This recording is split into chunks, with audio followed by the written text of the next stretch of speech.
I know you're all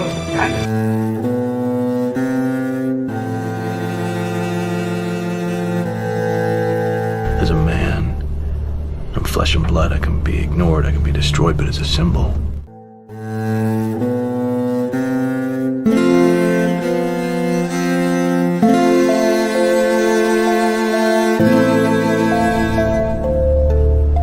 As a symbol, I can be incorruptible.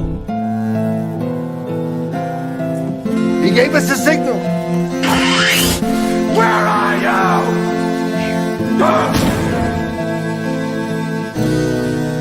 Something elemental, something terrifying.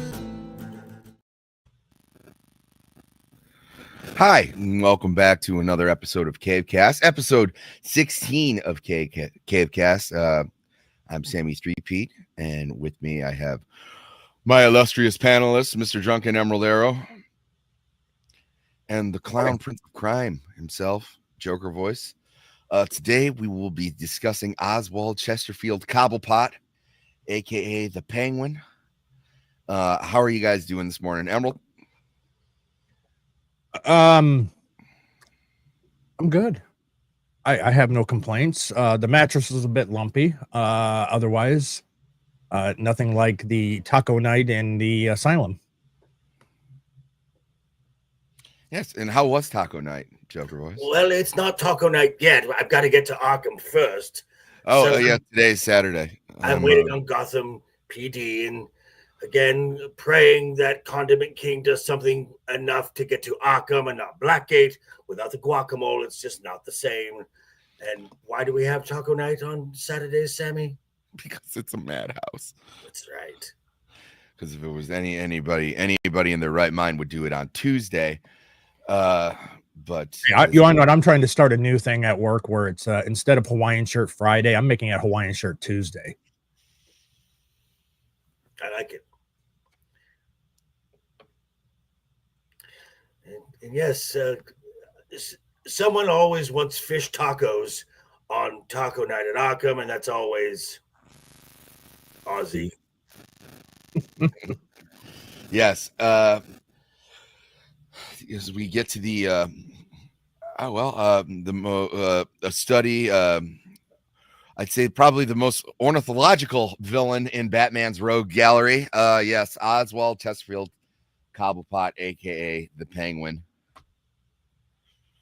And my dad is texting me about hanging a flag before a family party. He wants his Tigers flag on his house, even though I told him that I wouldn't be available until after the show. But he cares for none of these internet ongoings. So It's coming to football. It's football preseason right now. We should be getting the Lions flags out. I mean, come on. Well, he'll have that too. I'm sure he has. If there's Detroit in front of the name, he's all about it. But let's say hello to our chat. Hello, chat. Let's put the banner back up. There you go. Hit the bat button, bat subscribe, bat like, and share the show, and other bat various things that will help me. Oh yeah, leave a bat comment after the stream. The bat helps us out immediately, and I'm having a bat brain aneurysm as I'm saying bat. But first one in, Sergeant. Good to see you. Boosh McFadden, friend of the channel. Rick Costa, Piranha Pout, Emperor Goodwin. He goes for no pants Friday. Well, you know. And you get a bot too on Kick. Oh, cool. A Kick bot. My better half. I hope everyone has a happy weekend. Happy Batter Day. Oh, that's cute. Kick bot. Oh, tired of streaming to zero. Well, I'm not streaming to zero. I might be streaming to zero on Kick, but you guys can help that out. I am on Kick. I am on Rumble, even though we are not broadcasting on Rumble for this. Kick is way easier for these quick morning streams. And now my Apple Watch is going insane. We're just going to throw this off. We'll talk about the flag later. I'm trying to fucking work, Dad. But let's get into it. I'm sure more people will be jumping in as we discuss the character. like I said, we're gonna start getting away from this, but I do think it's important to pull up the Wikipedia page because this is a Golden Age character. There is a lot to cover. But before we do that, we can have like a quick discussion. I think this is one of the better glow ups of a Golden Age character. We talked about the Riddler and how he managed to stay relevant. The way that the Penguin stayed relevant, where he was just like this weird aristocrat who would just like to steal shit that had to do with birds. Right. He kind of morphed as we went along into like one of the better crime bosses in Gotham once we got into like Bronze and Modern Age. And it's definitely worth exploring because that's not how he was. I mean, he fit right in the Silver Age, right? Because he's just this strange looking man. Oh, look at that. We got Mr. Bug, first timer on the show, friend of the channel. Hello. Hello, Bug. How are you, buddy? You know what? I am pretty good. I can't complain. I got an air fryer, so life is okay. Nice. Your tater tots will never taste better. Oh, nice background there. Nice little iceberg lounge. I see. Yeah, Yeah, I wanted to be thematically fitting, you know. That's pretty sweet. Yeah. So, Nice like I said, depiction of Ivy as well. Mm-hmm. I love the way she walks. Mhm. Let's see. It's my understanding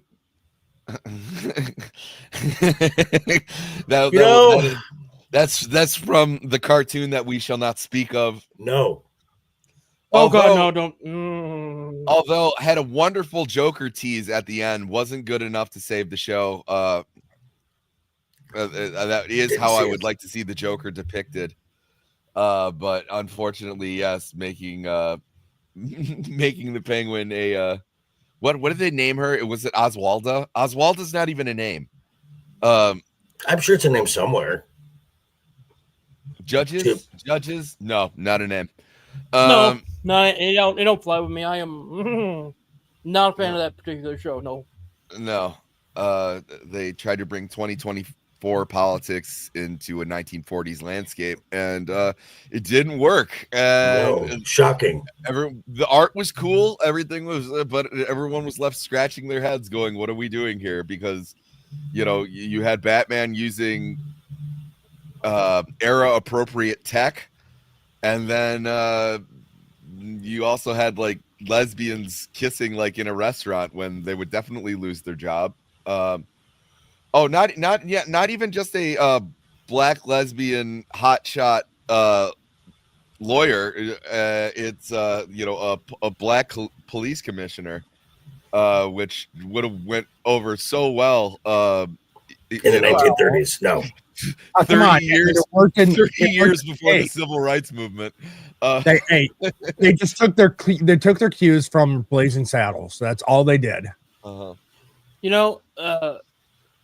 With Bruce Timm, when he described the show as, "Oh, this is the show they wouldn't allow us to make back during the animated series," I go, maybe they had good reason for that, maybe there's a reason they didn't want you talking about people's sexual orientation in a children's cartoon. Yes. Yeah, like also Bruce Timm, I liked you better when you were just like being horny on Maine with Batgirl and Harley Quinn, Yeah.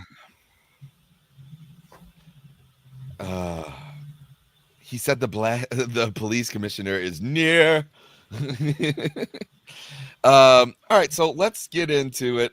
Like I said, I do want to kind of avoid this more and more because for viewers outside looking in, they're going to be like, "Oh, he's just pulling up the Wikipedia." But I do think it's important to lay down the groundwork on these characters that have Golden Age roots because they go through such stark transformations. And this is definitely one of them. So we can just hop on in. Join me, won't you? So yeah, Oswald Chesterfield Cobblepot. He's we're just gonna blow right through this. Made his first appearance in Detective Comics number 58, so December in 1941. So he is Bob Kane, Bill Finger creation, but we know it's mostly Bill Finger. We really need to make a Bill Finger meme. I'm on that. The Penguin has repeatedly been named one of Batman's villains and one of the greatest villains in comics. The Penguin is ranked 51 in IGM's top guy. I think he should be lower. A little bit, yeah. Because of not just because of the clout that he has, just the stay power that he's willing to, it's rare that these characters stick around from 41. A lot of these guys get lost in the shuffle. Batman's first supervillain was Dr. Death. And I think he was like the first villain to like die and come back, because even in the early stages of comics, something that the movies have yet to figure out, killing off a supervillain is not the way to go about it. That's the point, is they always escape and you have to fight them again. Otherwise you run out of shit to do.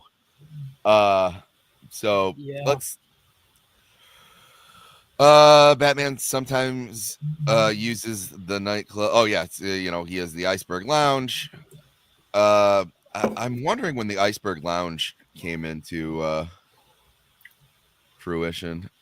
I know. For me, the first time I ever saw it was in 92.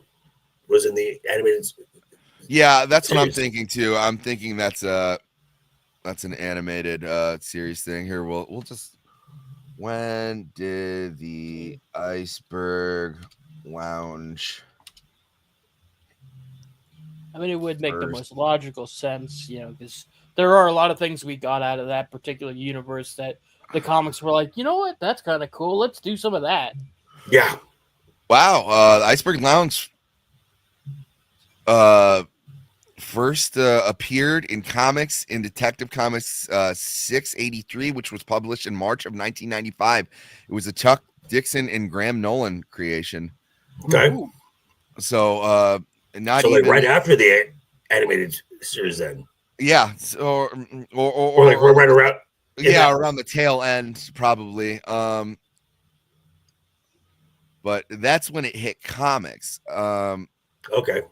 Let's see. Let's just delete in comics and write first appear.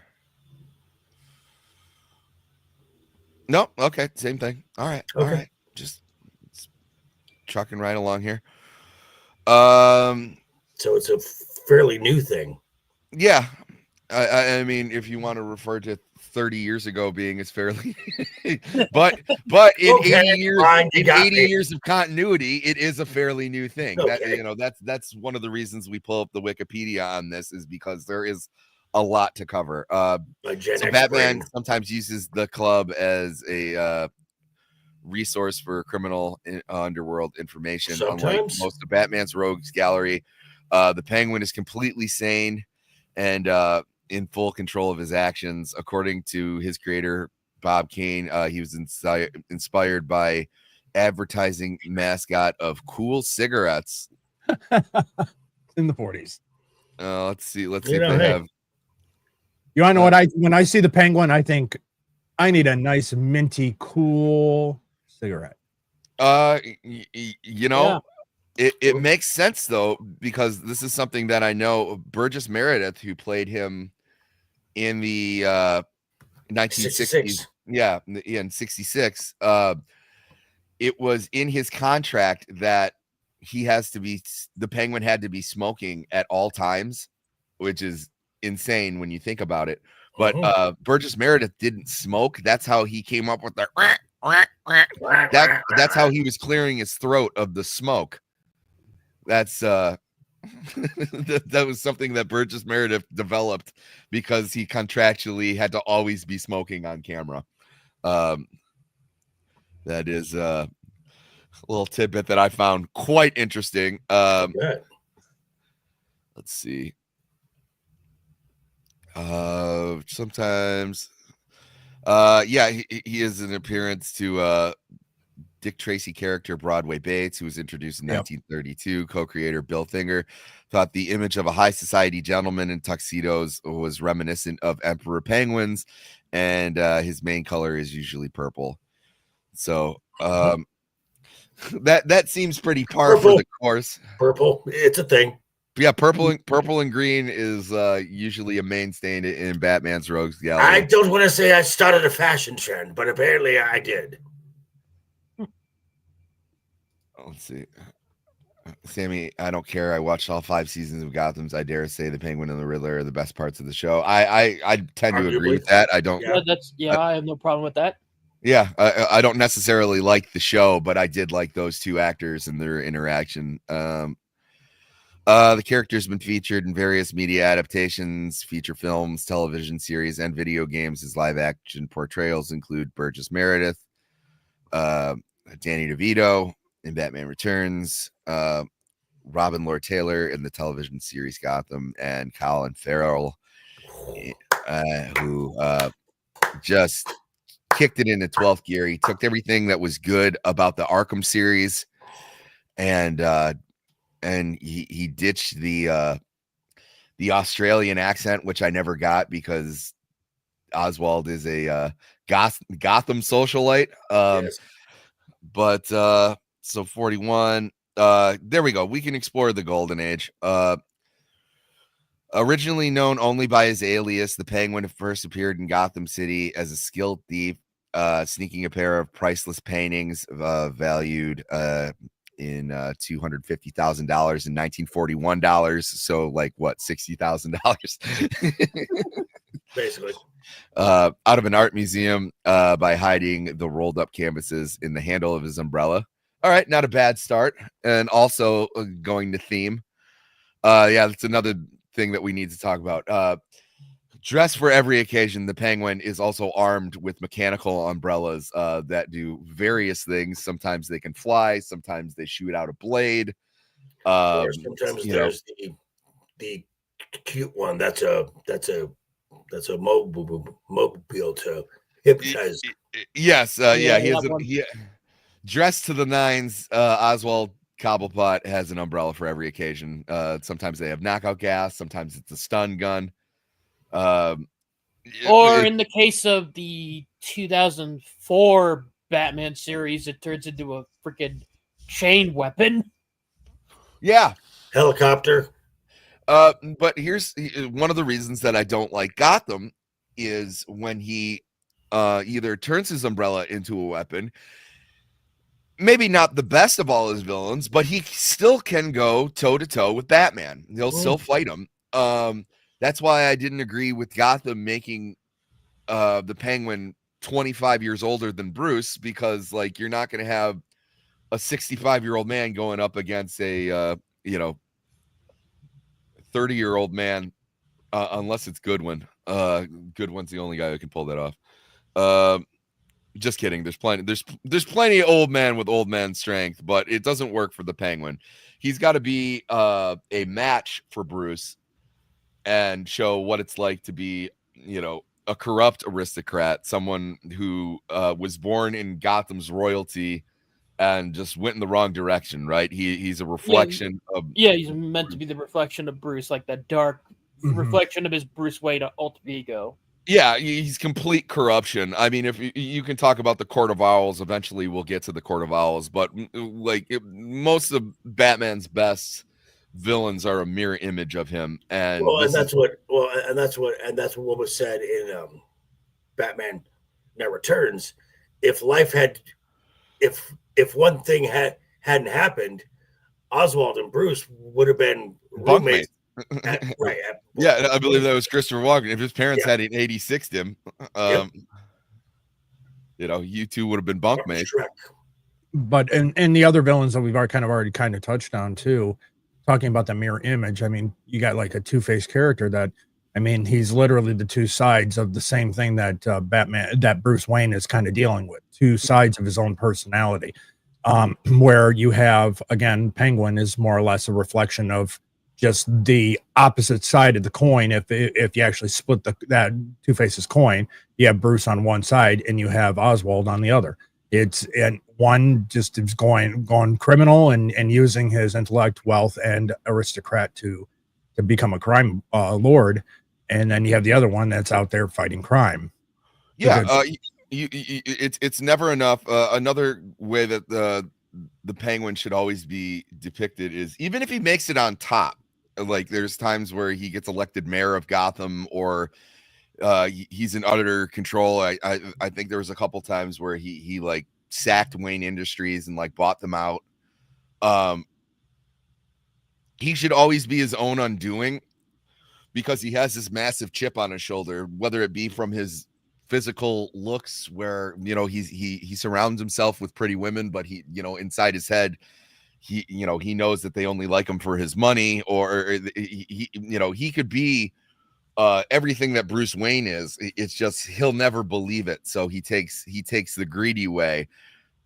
So, you know, if he can't have the things that were never given to him, like a loving family and, you know, respect, he'll steal it, and he'll always end up being his undoing, because he'll never believe it.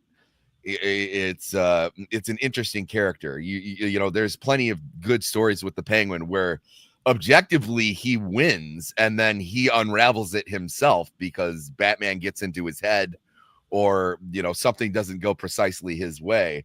I like that. Colin Farrell does a good job with that too, where even though it was amazing, it's a drastically different character than what we're used to in the comics.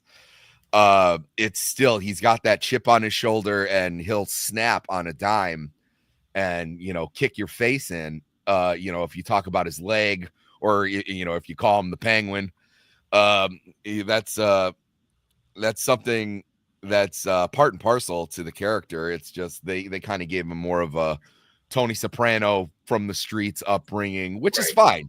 You know, these characters can evolve as long as it's done correctly, and like the essence of the character is still there. He doesn't need to be an aristocrat. He can claw his way up and be a dude from the streets. I prefer him to be an aristocrat, simply just because it's a better reflection of Bruce, but you know, it's fine. Now, Sammy, correct me if I'm wrong, but in some runs, some depictions, Penguin has kind of been allowed to operate as Batman. Will kind of use him as a informant, and just kind of lean on him from time to time, and turn a blind eye to some things that are really not, shouldn't be on his radar, as long as he gets the bigger fish. Yeah, there's things like the Iceberg Lounge where he seems to let that pass because he knows that a lot of criminal activity goes there, and that's where something where, you know, he'd make his way in as like Matches Malone, who's his like criminal, Batman's criminal alter ego, you know, when he's trying to get information. But yeah, he'll do that. It's mostly in iterations where Oswald is kind of not the biggest fish in the pond. Gotcha. Where you got the crime families like the Falcones and the Maronis. Well, they all congregate at the Iceberg Lounge.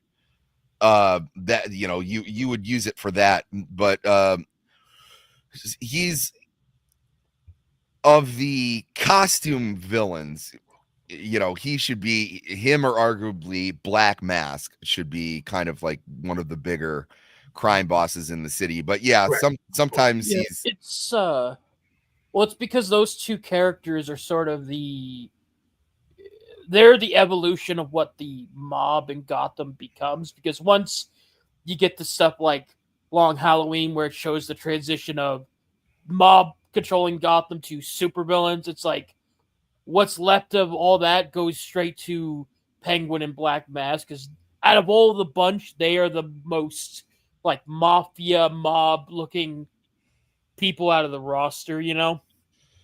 Yeah, absolutely. Well, and it's not even how they look, it's just how they operate. There's times where Killer Croc, depending on who's writing them, kind of has a similar operation. You know, they run an organized crime thing. Most of these guys just have their own little collection of henchmen, and they pull certain capers, and they have ulterior motives. I mean, these ones most reflect organized crime. They have a syndicate. Blue Collar says, Sammy, do you ever feel like actors reflect their universe? Like Farrell wouldn't work well with Burton as much as the animated series wouldn't work well. Well, yeah, I mean, you have to, of course. I mean, arguably nothing would work well in Tim Burton's universe unless it's a Tim Burton construct. It was like Burton gonna Burton. They have to. You have to tweak these characters to make them fit. That's why you always go back to the comics as kind of like the syllabus, or like your rubric, because you're gonna have to take creative liberties with these characters, and the Penguin especially. You can either I get that, but I do think that in this case, I mean, there is the comics, but I think the animated series may have become the standard as to where you draw from to start with.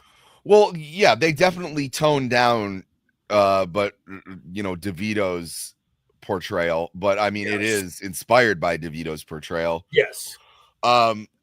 Although I like the voice and everything else about the animated series so much, where he has like birds as his henchmen, because that could sell Happy Meals. Yep. Yeah, I think Penguin kind of gets. Oh, absolutely. Lucky. Penguin's kind of lucky in that terms of adaptation department, where you can make enough tweaks to him and he'll still remain the same character. Even like in the most dramatic sense. I think one of my favorite ones was in the Telltale games, where he was very different, but he still had he still felt like, yeah, that feels like Penguin. He's this like guy, he's got a chip on his shoulder, he's an aristocrat, but he also has other qualities I like. Where my ideal Penguin is, he used to be an aristocrat, like the legitimate way, then fell from grace, and he's just been trying to pick himself back up, in less than legal methods, It works. I mean, he doesn't quite have the top hat. He wears a penguin mask in some instances, but it's still him. Yeah.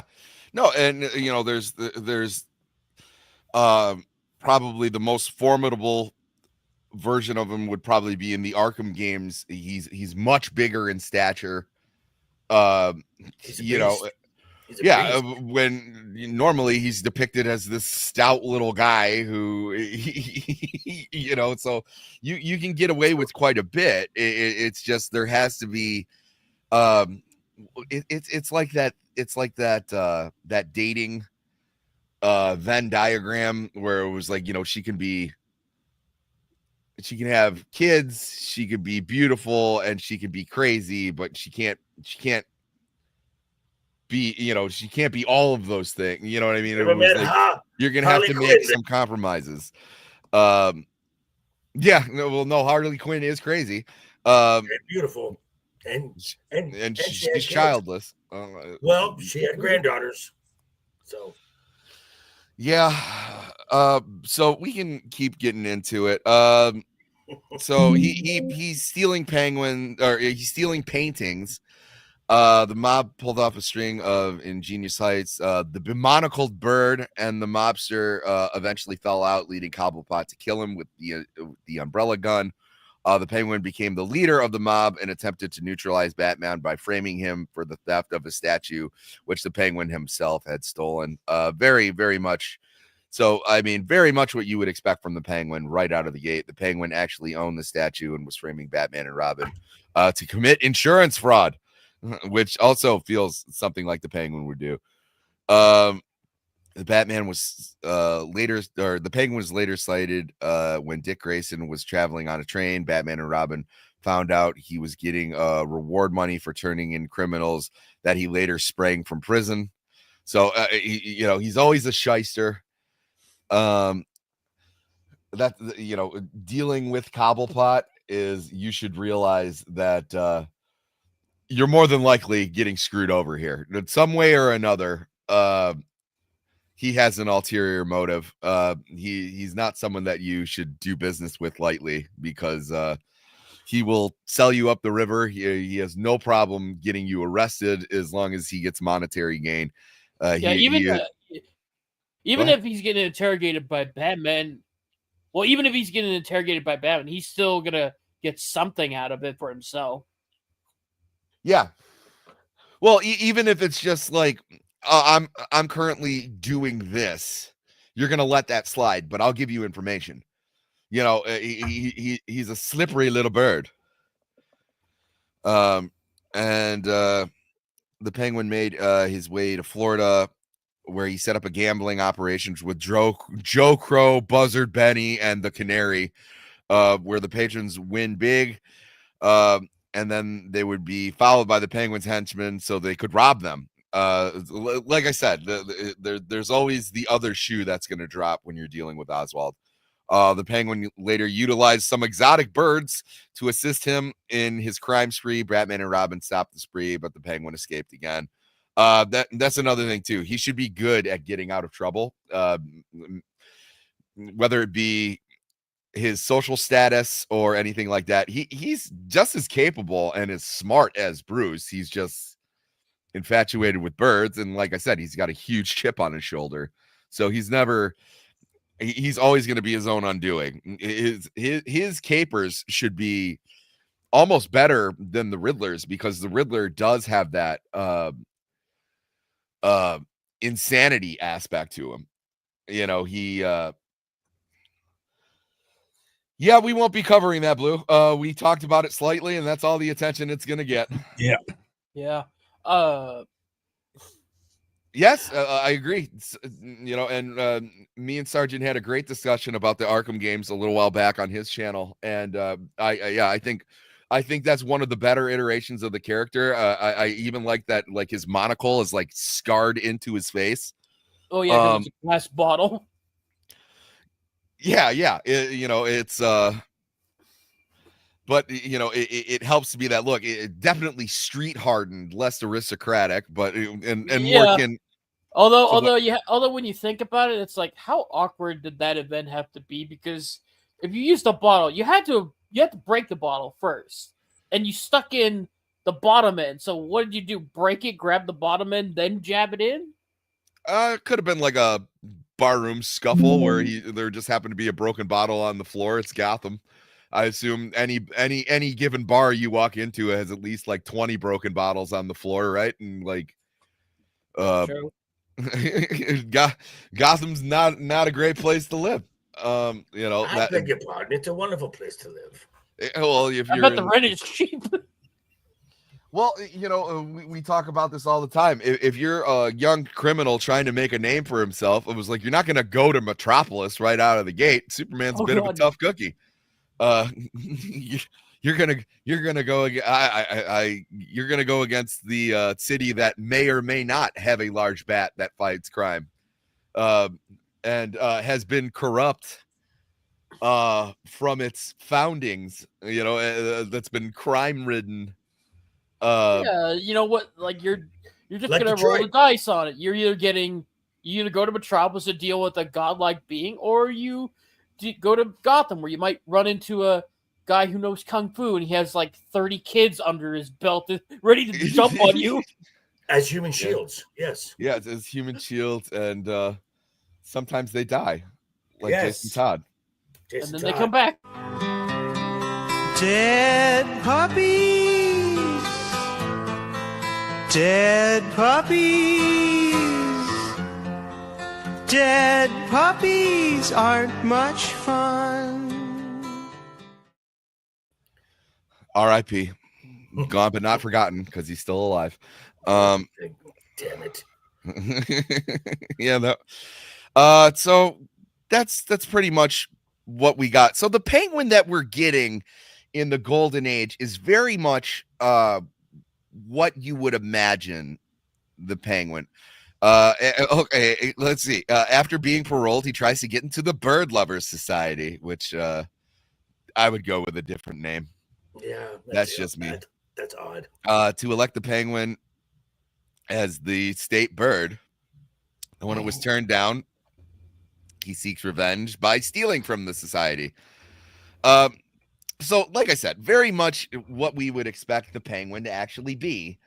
Not much change going on. So let's move on to the Silver Age. I'm willing to bet there's not that much different from the Silver Age or the Golden Age, because there's nothing that really about the penguin that really violates the comic book code of authority. No, You know? I think my prediction, I guess, is just once we get around the Silver Age, it's where they start to establish more of, okay, he's not just like doing heists and thieves, he's actually like getting like his operation cemented in with like the Iceberg Lounge and all that. Yeah, I could see that. Well, we looked it up, I think, before you got there. The Iceberg Lounge actually doesn't make an appearance in the comics until 1995. But either way, he's been shown to like run clubs and everything like that. It's just I feel like they just didn't give it a name, right? He'd always he's a member of high society, so he would always kind of be in a club or something like that, or a men's club, like where he's just like smoking right, and it's only until then when Cigars they decide and brandy. it's only until then they decide to like give it a little personal touch. Yeah, 100%, or just give him like a base of operations where very much like Mr. Freeze, like when you think about it, where would he, especially like in the Silver Age, he would be in a ice cream factory, or you know what I mean, it's something like that. Goofy. The Joker's gonna be at an abandoned amusement park. That was fun. Thank you very much. That was wonderful. But hold on. So let's get into Silver Age. Born Oswald Chesterfield Cobblepot, the penguin was bullied as a child for his short stature, weight, and way of walking and beak-like nose. Several stories relate that he was forced as a child to always carry an umbrella by his overprotective mother due to his father dying of pneumonia from refusing to take one while going out in the rain. That seems like a very Silver Age origin, but again, it's not breaking the character. His parents owned a bird shop where Cobblepot spent most of his time with the birds, seeing them as his only friends and lavishing them with attention. His love of birds would eventually lead to his study in ornithology. I can never say this word. Ornithology, which is the study of birds. Only to find that he knew more about birds than most of the professors did. In some version, Cobblepot turns to crime after his mother dies, and the bird shop, along with all the birds, are repossessed to pay her debts. The penguin's first fight with Batman and Robin occurred when he was behind a series of thefts that left bird eggs as clues. There we go. Now we're getting into some Silver Age bullshit, right? Where these capers, I can very much see like the only real difference is, even though that this isn't the backstory that I really like. I like the Golden Age. Either don't give him a backstory, or I'm assuming it's going to be the Bronze Age that makes him more of an aristocrat. But this, all I can really see here is, yeah, he's still going to shoot at you with his umbrella machine gun. He's just going to miss a hell of a lot more. He's not. He might intend to kill people. He's just going to get worse at it. Where that's the only nerfing that's really going to happen. Where it's the same thing with the Joker. It's the same thing with a lot of these guys. I can't wait to get to the Scarecrow, because he by far goes through some wild changes, especially in the Silver Age.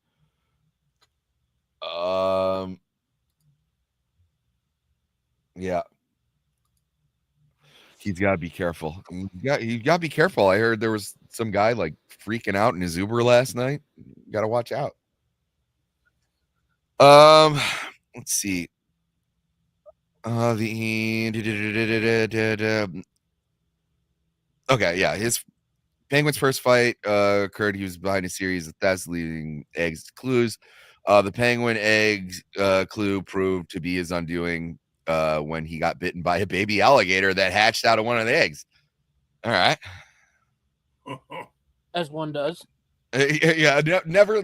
There's never any shortage of like wild bullshit that the Silver Age has to offer. That's why I love.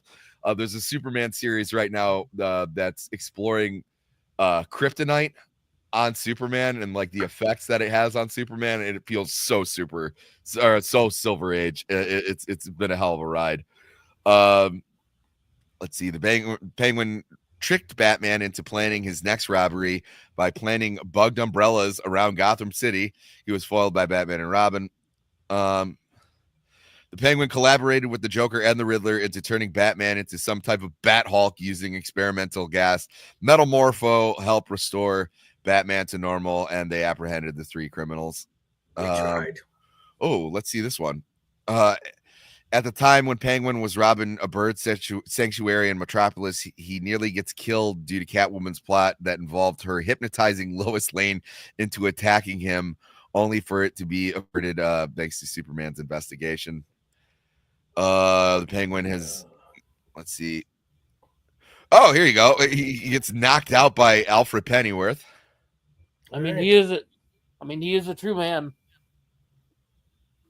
Yeah, no, and we talked about this. All the bullshit like character assassination they tried to pull with Alfred in the New 52 is just garbage. Where he's got an illegitimate daughter, and you know, that's not something that Alfred would do, especially like when he's buttling in a mansion with 32 bathrooms. He'd be like, would you mind if my daughter stayed? Terribly sorry. You know how you don't like orphans and you don't think that children should be orphans? Would you mind if my daughter lived here? Yes, Buster Wayne. I had gotten a little bit carried away in my youth. I forgot to, as they say, wrap it up. See, he gets it. So yeah, this seems to be surprisingly so I have to stay on this. So this means he pretty much stays the same, because I'm already seeing in this that it goes right into Crisis on Infinite Earths.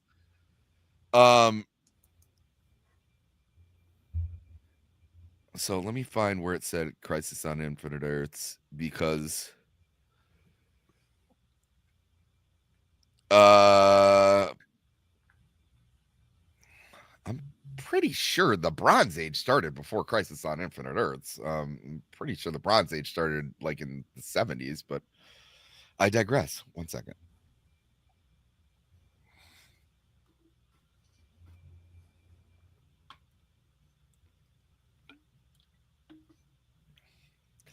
Friend of the channel, dead air. Yeah. Oh, my camera's gone. Okay. Dead air and dead camera. Yeah, both. Well, the dead air was because I was trying to fix my dead camera. It happens. It's all related. It's like poetry. It rhymes. Yeah, I'm not going to argue with that, especially in the Arkham verse. Let's see. The Joker recorded Penguin, Two-Face, Mr. Freeze, the Mad Hatter, Scarecrow, Clayface 2, the Black Spider, Cavalier, Signal Man, and Spook in a plot to take out Killer Croc. And this is important, and I can't wait till we talk about Killer Croc, because Killer Croc wasn't just like some crazy dude who lived in the sewer. Killer Croc was a formidable crime boss. When he would show up like wearing a suit and tie. He just happened to have like a skin condition. Now he's just like some monster who lives in the sewers, hangs out with Solomon Grundy.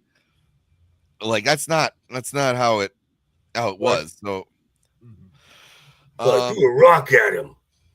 Well, it was a big rock. Yeah. One of my favorite episodes ever.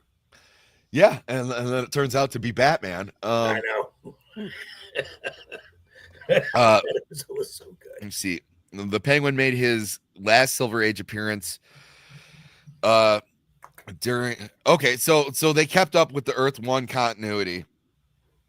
So he made his last Silver Age appearance during the last appearance of Earth 1 Batman, after a multitude of Batman enemies are broken out of Arkham Asylum and Gotham State Penitentiary, which we now Not know the is same. Blackgate, The food by is Ra's al not as Ghul. good. And plans to kidnap Batman's friends and allies. The Penguin, the Joker, the Mad Hatter, Cavalier, Deadshot, Killer Moth attack Gotham City's police head. I might have to read this. Well, I mean, this is just so bombastic.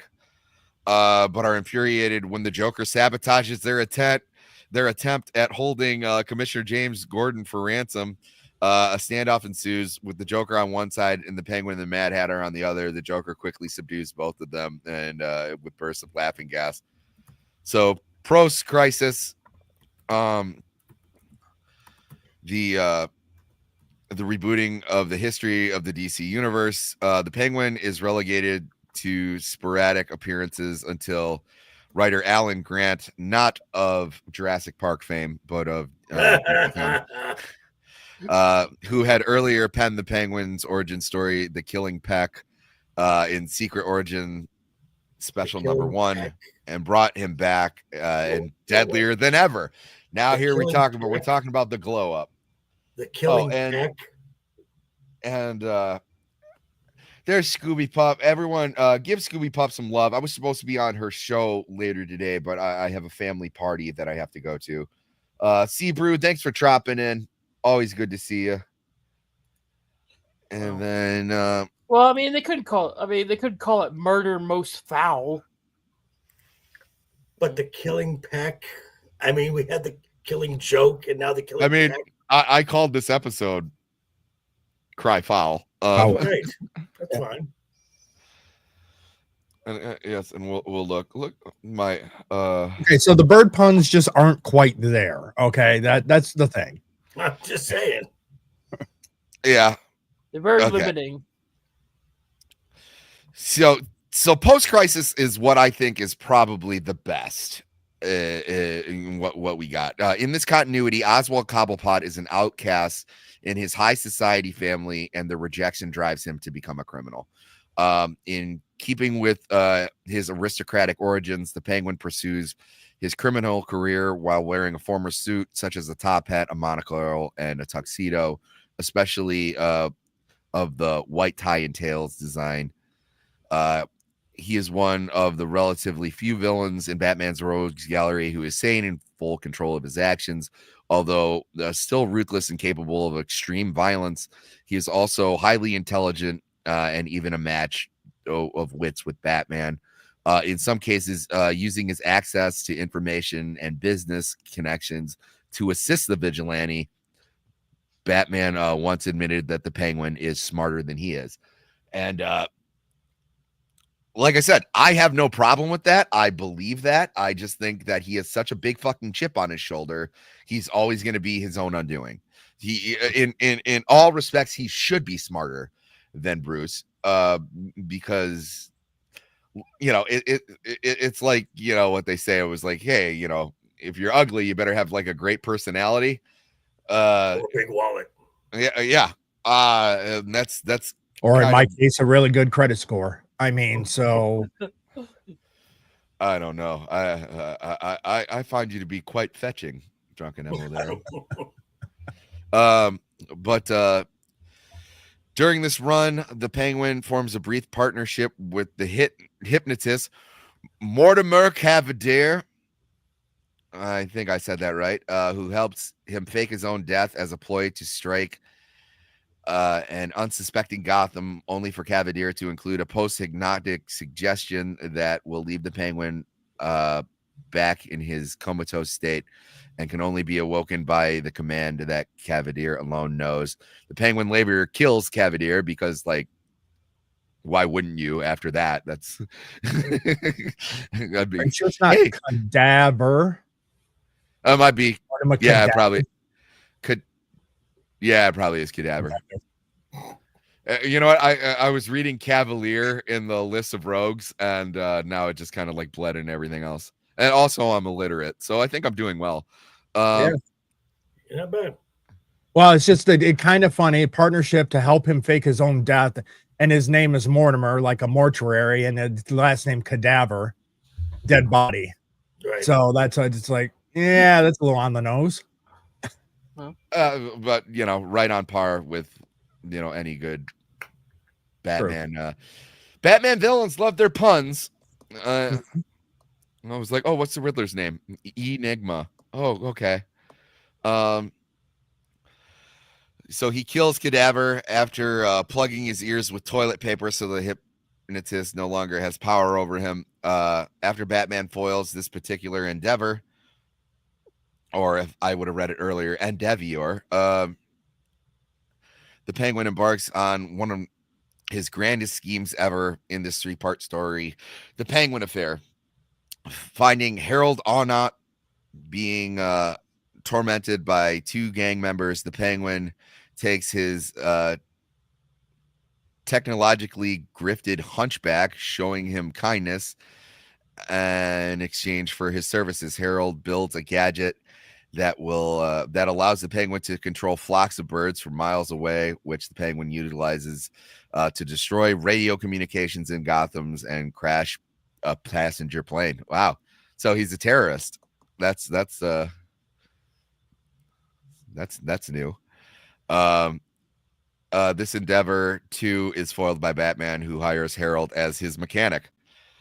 Okay. Imagine how that conversation went. Batman went, I could pay you more, and Harold is like, okay. Yeah. Oh, there it goes again. Friend of the channel, Dead Camera. Dead camera. Dead camera. Apparently, Dead camera. Dead Camera. Now, Dead I would Camera. always want to Much fun. go to my laptop camera. Hey, you know what? Shut up. You married me. I take Yeah. pride in being a nerd. Yeah, so do I. I'm- Put that in your pipe and smoke it, Mrs. Three-Peat. As I'm fine. with nerdy as I am, you decided to marry me. Haha. Tricks on you. it. So, who's the bigger nerd then? Yeah, like the action figures in the comic books were not optional in this relationship. Mm. Yeah, no, I'm still waiting for the conversation. If we have a 4-Pete, and just waiting for the conversation was like, did you touch Daddy's comic books? You shouldn't keep them on the ground. They're not on the ground. They're on a bookshelf. So this is proper comic book management. This is how you preserve them. This is how you take care of them. I see those lessons. You're going to start them at 3 years old. Yep. And then it was like, Long boxes, the whole 9. I'm seeing some bent corners. That's not going to appraise well. Oh, look at that's not. You don't open it all the way. You open it at a V so you don't break the neck. I wouldn't trust my kids near my books. I put like an electric fence around my bookshelf. Be like, don't touch that. Laser grid, the whole 9. Yeah. Thank you, Scoob. I love you. We'll reschedule. I'm so sorry. Like I said, the kid's only been around for a year. It's his first birthday. I'm gonna have to get used to. We're gonna be celebrating it at that day every single year. You know, Scooby Pup. I just subscribed to your channel. Yeah, that's I'm about to do myself. Yeah, no, she's one of the best mods in the land. And funnily enough, since we're talking about Penguin, and you have that person named Scooby Pup. Remember the Scooby-Doo crossovers? Oh, dude, yes. I used to rent those all the time. I still remember like the Joker, like bowling alley trap. Oh yeah, and then there's Penguin taking money out of a weird clown's butt. It was a funny time.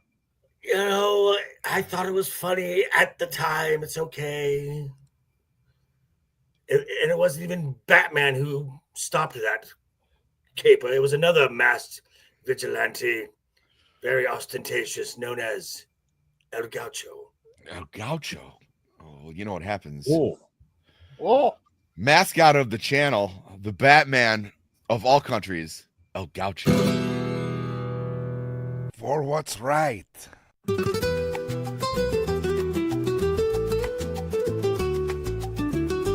For love. My paws are a cry for justice. My dick veins are a cry of passion. I am El Gaucho. I'm sorry, that cracks me up every single time. My veins.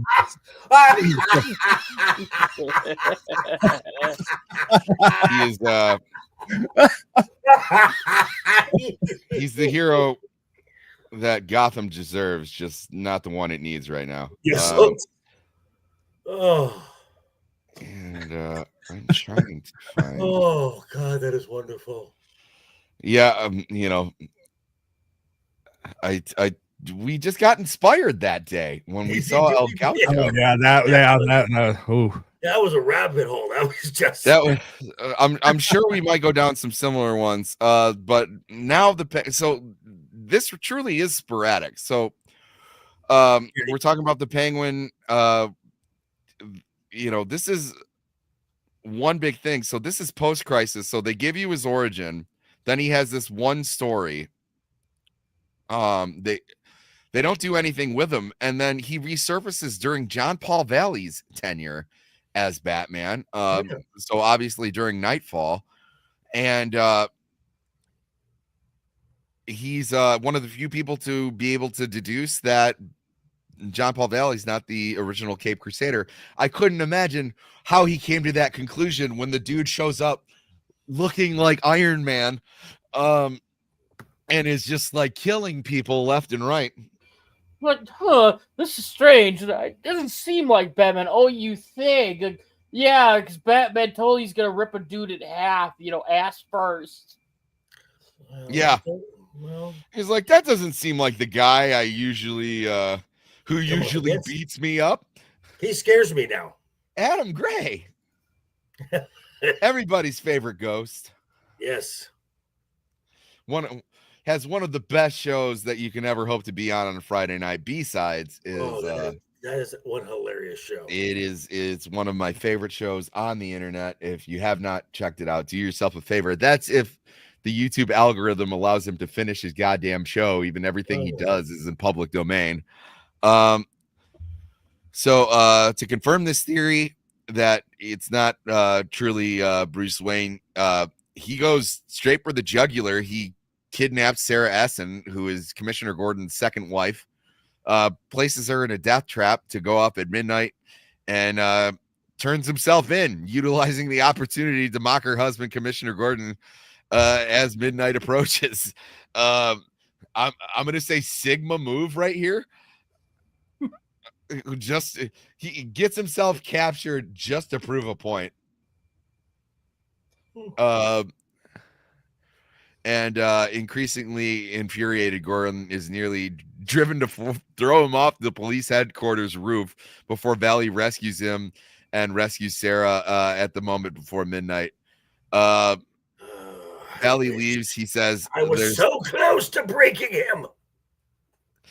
He says, there's nothing the Penguin can throw at me I haven't encountered before. The Penguin reluctantly agrees with the sentiment, accepting that he has become passe, which I don't know how that would passe make him passe, but you know. Also, I want to send this to myself. I just forgot 1 year I was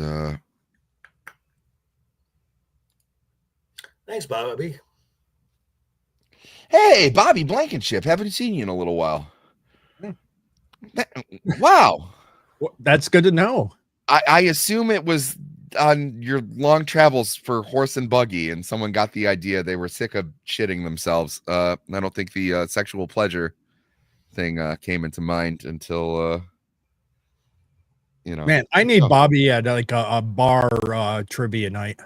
He's like that Skeletor meme, and he's like, until next time, my friends. I'll get you next time, He-Man. Did I send this to the wrong thing? I think I might have, because I'm a big old dum-dum.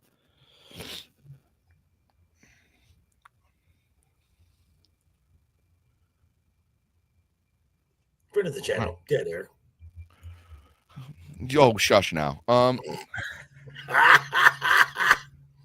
right, we'll have to check back. Now this is infuriating me.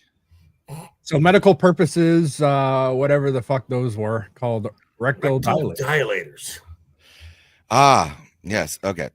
Anyway, he was like, wow, you caught me. I guess you really are Batman. Subsequently, the Penguin turns his attentions to a new modus operandi, or MO, operating behind the front of a legitimate restaurant and casino he calls the Iceberg Lounge.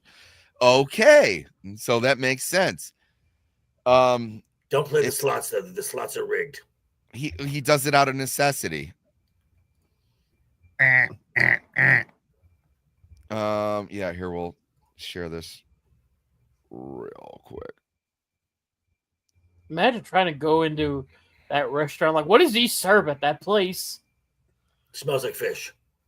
Yeah, it's gotta be a pescatarian restaurant. Yeah. And they're always playing Kiss from a Rose.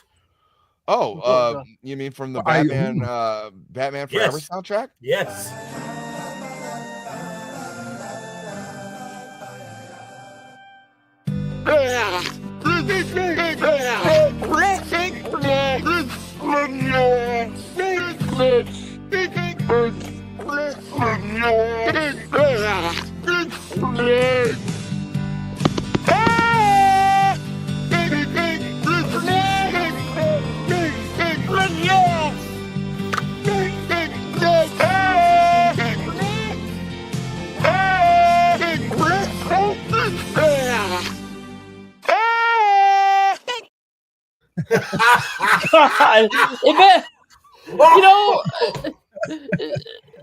Yes.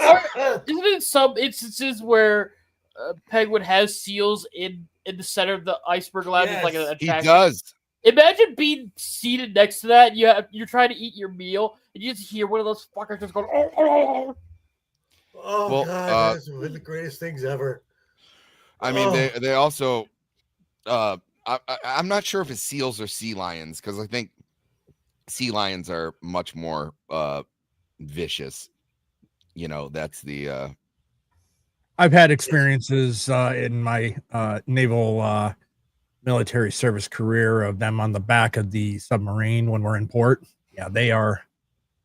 They're more or less, they leave us alone if we leave them alone. So leopard seals. Yeah, but I'm saying when triggered, they are no fun. And they're so much larger than, let's say, just a little seal. Yes.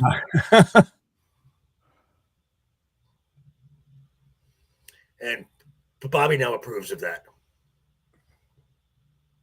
All right. We almost got it, kids. I forgot that I was making plans. Friend of the channel. I forgot that I was actually Burgess Meredith's Penguin for Halloween one year, and trying to find the picture of it. Yeah, I have. I thought it'd be a great way to waste time and have dead air. And you were right. Yeah, thank you. Yeah, I mean, it was in your show plan. I see it right in your show plans at 1 hour and 3 minutes dead air. Yeah, hold on, Bob. Done.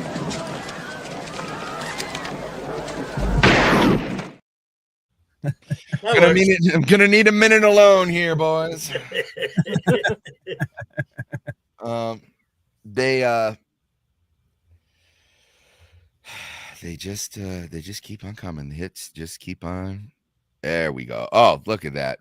Beautiful. Let's just download that to my desktop. And we're going to call him Sammy Cobbs. Sammy Cobbs. Okay. I like it. Yeah. And then I can just we can open that one.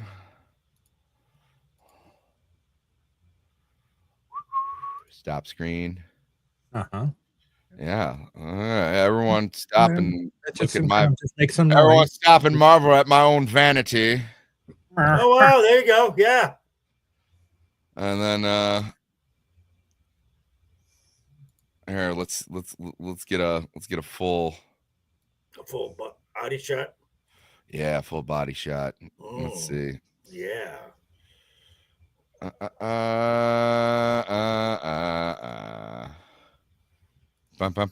don't know why I'm humming. Oh, that's because we were on Nia's channel last night and we talked about the Terminator for 5.5 hours. Oh my god!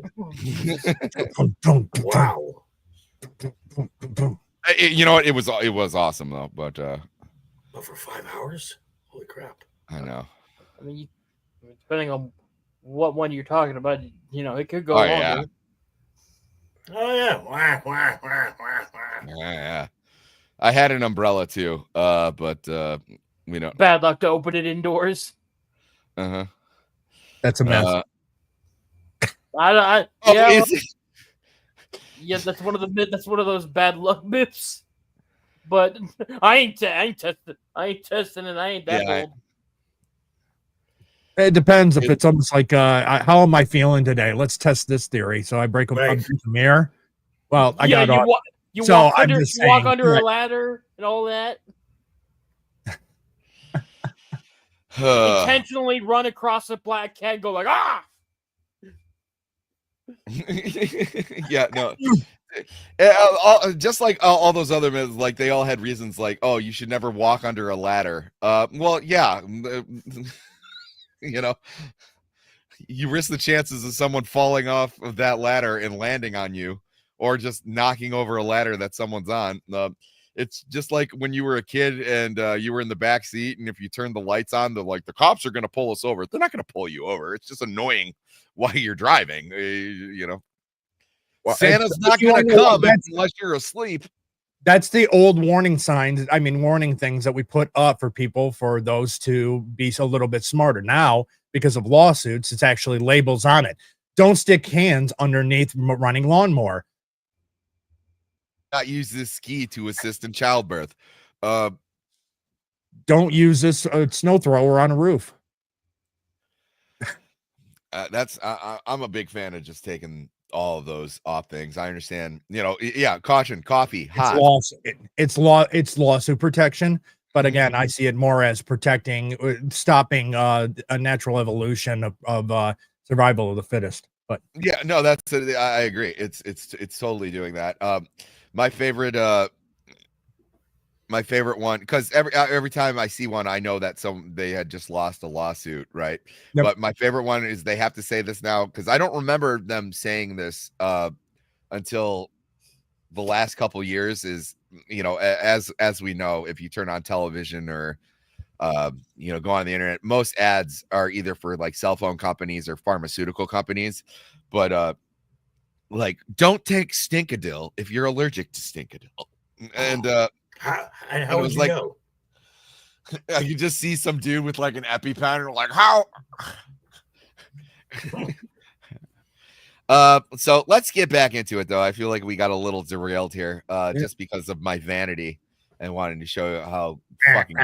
By the way, just another thing, I was trashing people all night, just dressed up like the Penguin. You know, I was like, that outfit would have looked a little bit better on you if you were thinner.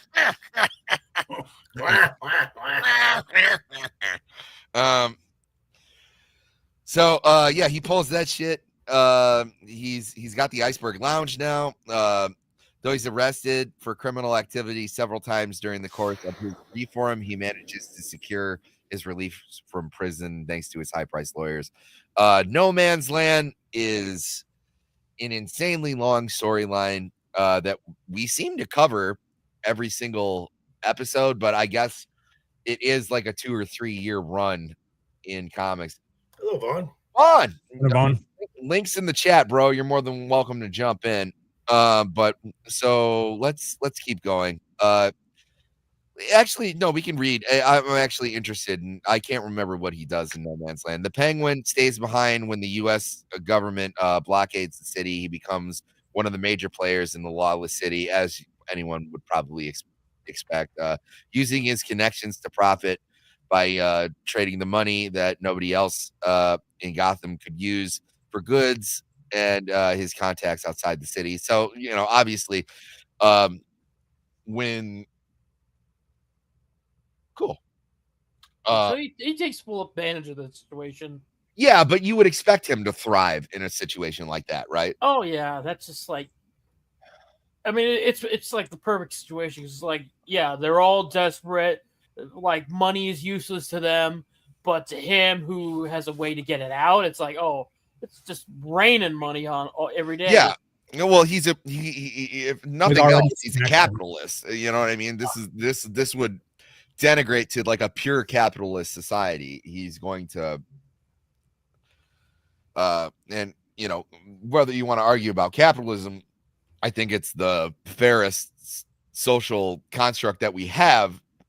That doesn't mean that it's fair. There are people who can take advantage of it, and that's someone who was taking advantage of it before the entire city collapsed and was ruled not even a part of the United States anymore. So 1 year later, Infinite Crisis, he's briefly seen in a brawl. That he was very much in the back seat for a long time. I'm really wondering when he comes back into now okay, so here's the new 52, so let's see how they screw him up here.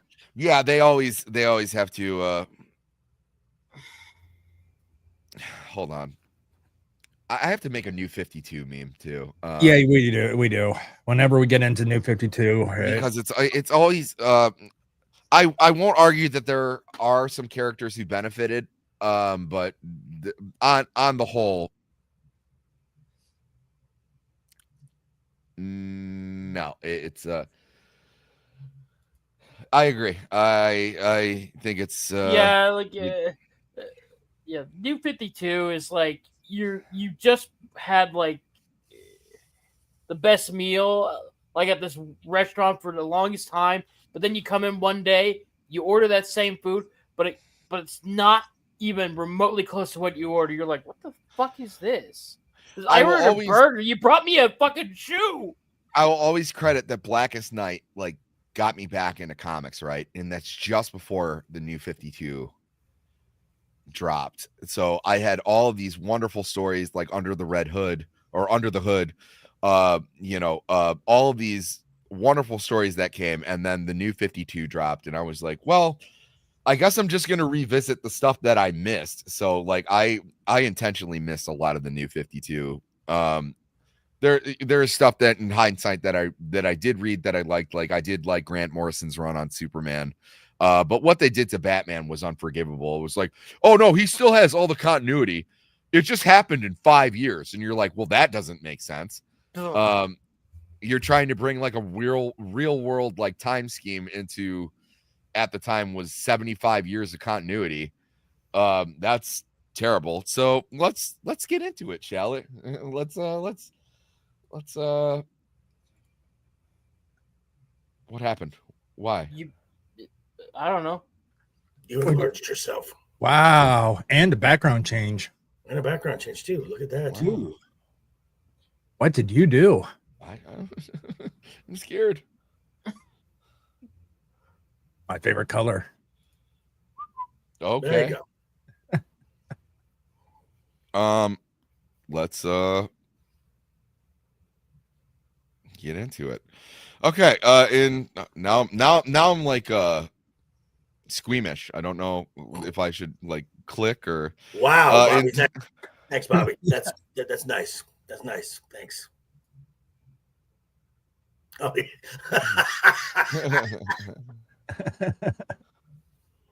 I mean he fixed it. Never mind. There you are, Bob. Okay. In 2011, the New 52 rebooted the DC universe. The Penguin is a client of a criminal named Raju, who was sent over to offer gold to the doll maker for Batman's release.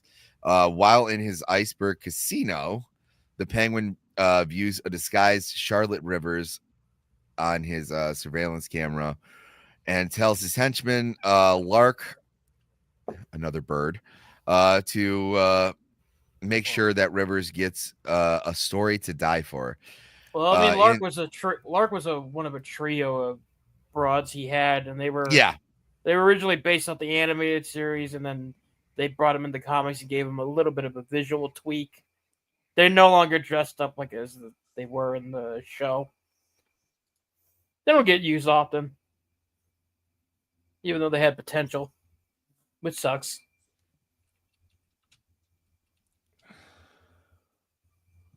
And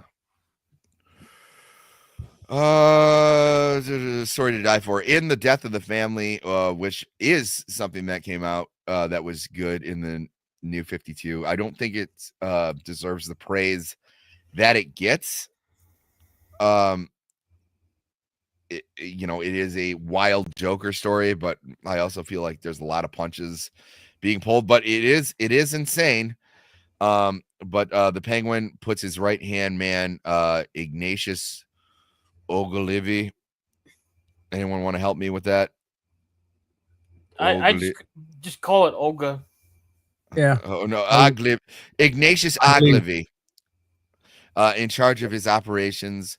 In his temporary absence, Ogilvy uses the Penguin's absence to declare him dead, taking over his gang and killing those loyal to him under the alias Emperor Penguin. Okay, I do remember this now.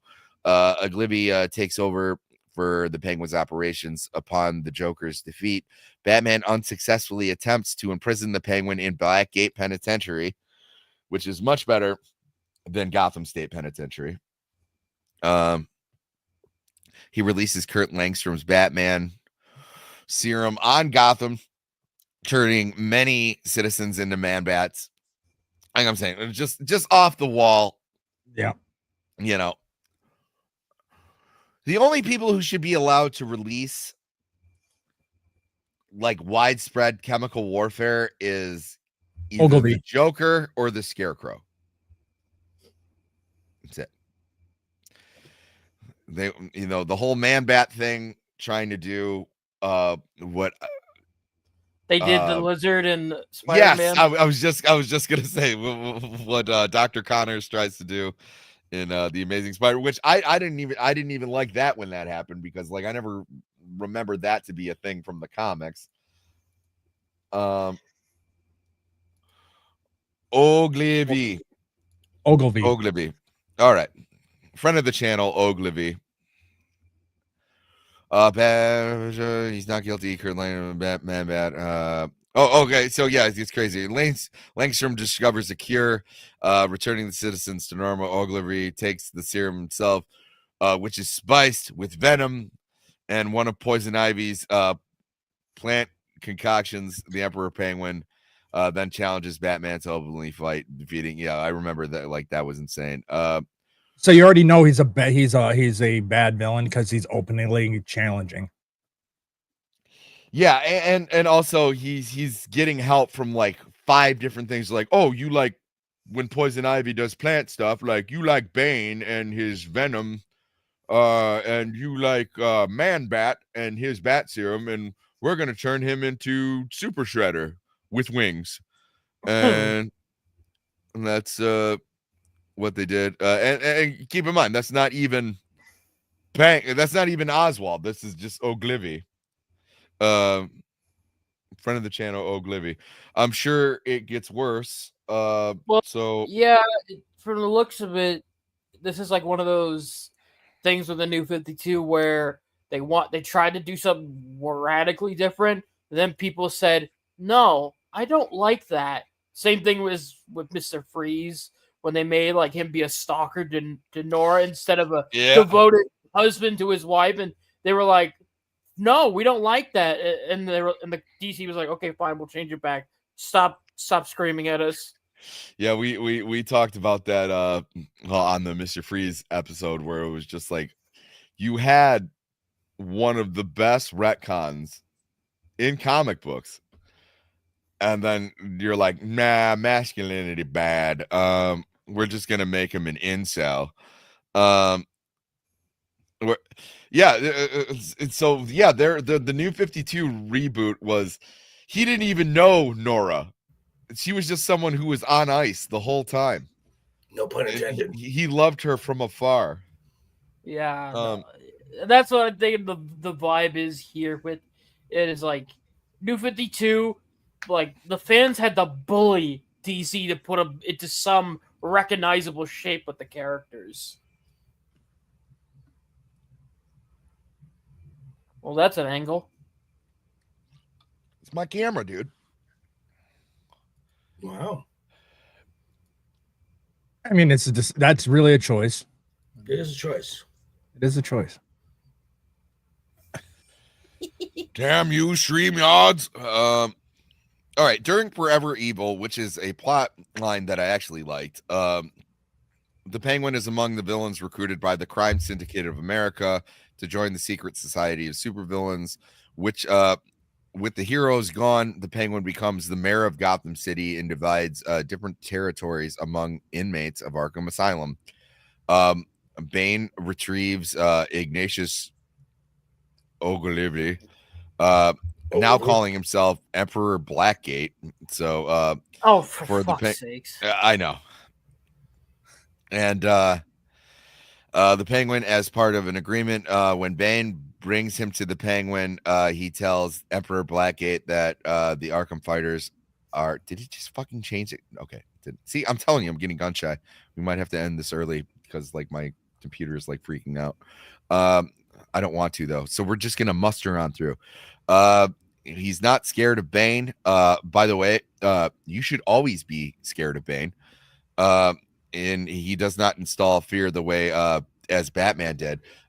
Yeah, because Bane will take you over his knee and break your back. That's not. I know that's not a signature Batman move, but you know, sometimes Batman. Yeah, like you are not, like you are literally not walking away from that. Yeah. Like as soon as Bane gets a hold of you, be prepared to sign up for a handicap parking space.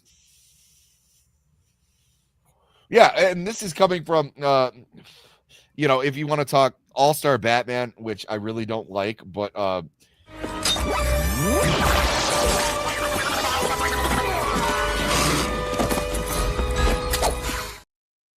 okay, that was the electric splatty batty gun. I didn't click that. Something's going on. But either way, why I was talking about Bane, which that had nothing to do with it. You should realize that Bane is just as formidable of Batman. What Batman has in like training in martial arts, Bane probably has that too, even though he's not formidable, but he's much stronger. With or without the venom, he's stronger than Batman. There's just, you know, Batman is peak physical human potential. So is Bane. Okay, so even though, you know, him saying like I'm not afraid of you, I would argue that the what does he have? Joker, come on, what type of mask does Bane have? The Luchadora. Yeah, the Luchador on a guy that is like wall-to-wall muscle. I feel like that's just as intimidating. The guy has very hairy shoulders. Yes. He looks like a gorilla with a luchador mask on. I don't think you need a cape to instill fear. And people also, he doesn't care about killing people. No. I would argue that Bane is much more intimidating than Batman. Yeah, you know, you don't want to walk into that on a dark alley. No. And also, you know, he has a Spanish accent like someone else would. For what's right.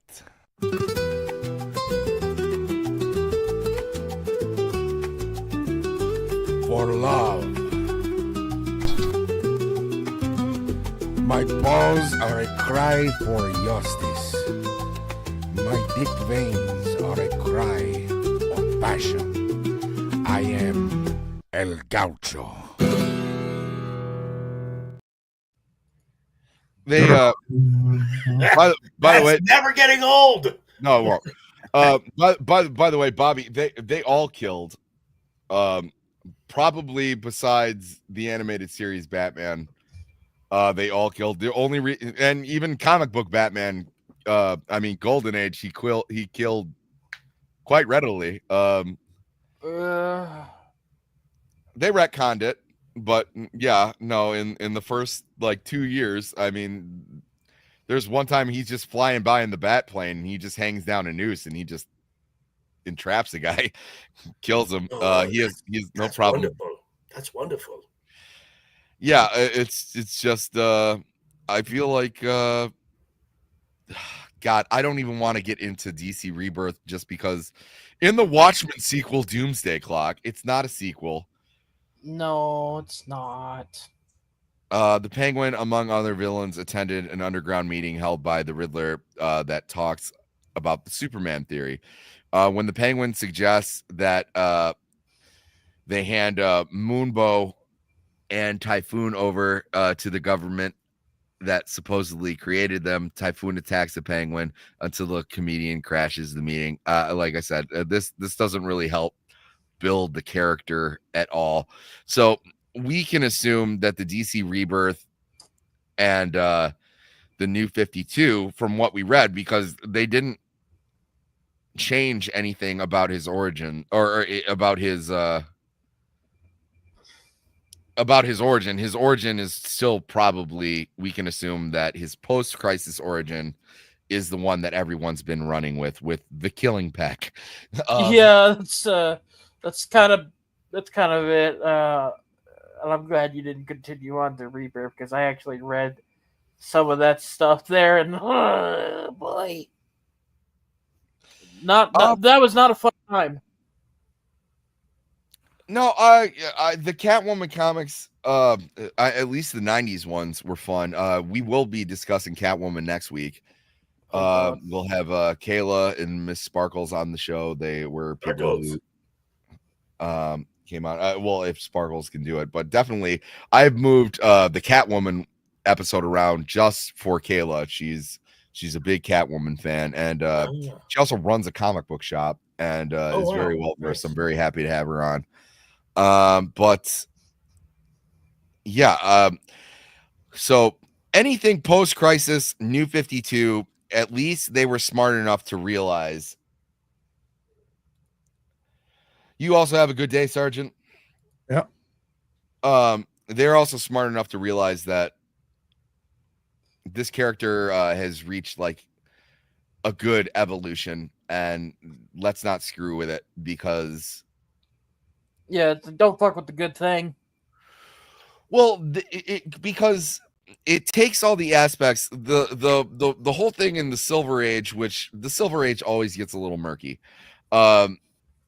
It's usually never for the best unless you're talking about like people like Brainiac, things like that, where you can explore more of the science fiction aspects of these characters.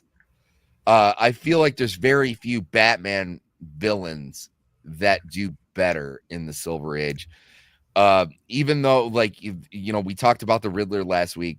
The Riddler had all of this established in the Golden Age. The Penguin has all of this established in the Golden Age. With Mr. Freeze, or Mr. Zero at the time where he's introduced in the Silver Age, he doesn't come to prominence or even be someone who you would even acknowledge in Batman's Rogues Gallery until the animated series. Until like there's usually a huge retcon that kind of goes here. There's not much difference between Golden Age Penguin. And yeah, this is why I hate using the Wikipedia where we can just talk about it. Actually, we can just stop sharing and just talk about it because, there's very few things other than the fact that they actually decided to make Oswald an aristocrat, other than some guy posing as an aristocrat. Or you just don't know. In the Golden Age, you don't even know what Oswald's real name is. You just know that he's a bird-looking dude who likes to do bird-looking things. Right. And he enjoys like the higher, the finer things in life. Right. Well, I think that's what they did. I mean, not a full retcon, but with the Penguin, but with the HBO series, where he started off as a low-level mob guy. He was a driver, but always wanted to get to that made man, top guy status because you get the finer things in life. You get the nice girls, you get the nice car, you get the nice house. And this was always his dream to get up to that type of level. Yeah, but there's also something that remains true is if you do business with the Penguin, you're going to get screwed over in some way or form. Correct. Where, you know, he kills his brothers because they're teasing him. And, you know, even at the end, which I don't even know if I necessarily liked the end of Penguin season 1. I didn't mind it. I didn't mind it. It's just, you know, the whole thing where they're overlooking the sky and there's the bat signal. One thing that I thought was sorely lacking in the Penguin, and actually this discussion we're about to have is the reason that I started the show. I was on a panel when we were discussing the Penguin, and I'm going, you know, like, yeah, it holds true to the character. So even his mother, who has been in the show The Penguin, who has been such a like a force in his life, and you know, you think the whole season all he's doing is, you know, he wants to protect his mom, he wants to do right by his mom is telling him, like, you're meant for better things, and then he finally gets to where he needs to be, and he has his mother in like this pseudo comatose state. But at the same time, he did not lie on what he said he was going to do. Give her a penthouse to do with the view. Yes, like, but doing business with the Penguin should always have like this monkey's paw aspect. Well, and like, oh, you got what you asked for, but like I still kind of screwed you over and did. You're better. in a coma to get it. Well, she's not in a coma as much as she's in like a fugue state where a vegetative state. It's not quite vegetative. I would say almost. No, she's alert. Yeah, like alert. It's like when you get she's trapped in her own body. Poisoning. Okay. It's like when you get you're pufferfish stuck in poisoning. There. Yeah, it's like it's basically like someone hit the pause button on you. You know, she's aware of it all. You know, and she can't scream at him for. Now, you know, granted, killing she her did dick him over. Which, you know, like, and that's character development too. Like, he's a product of what he was raised by, but like he also at a young age killed his brothers, and she's always been leery of him. He has this weird possessive thing over his mother, and I think that's a wonderful transition to talk about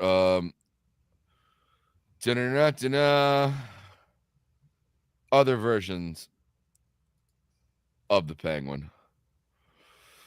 Oh no, we should do in other media, but probably that'd be a lot better. Yeah, probably. Let's do Penguin and other media. Ooh, I don't like this cosplay at all. That's like zombie Penguin. Yeah. I mean, I can see what they're trying to do. It's just not accomplishing it. Actually, no, Scooby. It was Nadia's channel. I was on it with Gooch, but and after like I went on, like, I would say conservatively was like an 8-minute rant. Gooch was like, "You should make a Batman show," and I was like, "You know what, Gooch? I will. I should." Thank you, Gooch. Friend of the channel, Gooch. But yes, the Penguin, I think a very well-rounded and goated portrayal is Burgess Meredith. One of the better actors in the 20th century.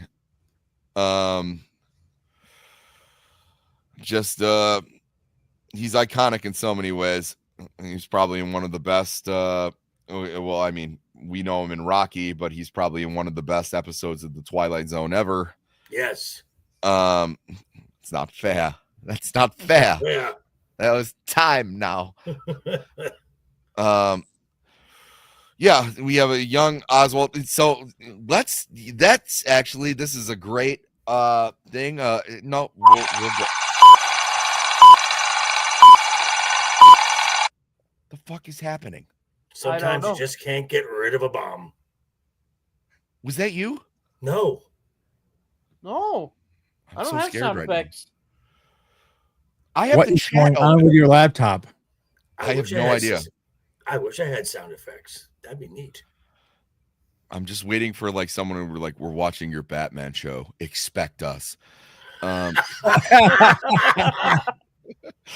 Okay, there's we'll just do it in order. That's fine. We have a young Oswald Cobblepot and Robin Lord Taylor. I didn't mind this portrayal. I didn't mind the fact that he was a tall, skinny dude who playing someone who should, you know, have the build. Yeah, more of a build. I think I didn't really mind the build of the character because I think I got a little. I was already preemptively okay with it because I think the Telltale games had a more leaner depiction of Penguin, so I was like already kind of okay. I can live with it. The portrayal was good. I just think like Gotham just kind of definitely went off the rails and just got into that like let's just jump the shark. It didn't make sense. It was fun to watch the insanity, but like logistically, it was just a nightmare to keep track of. Yeah, it was.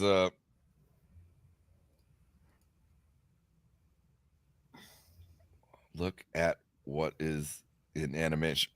We will. We're getting. Yeah, I see. We'll get there. Calm down, dearest. And like, if that was you, why would you do that? E2 Scoob.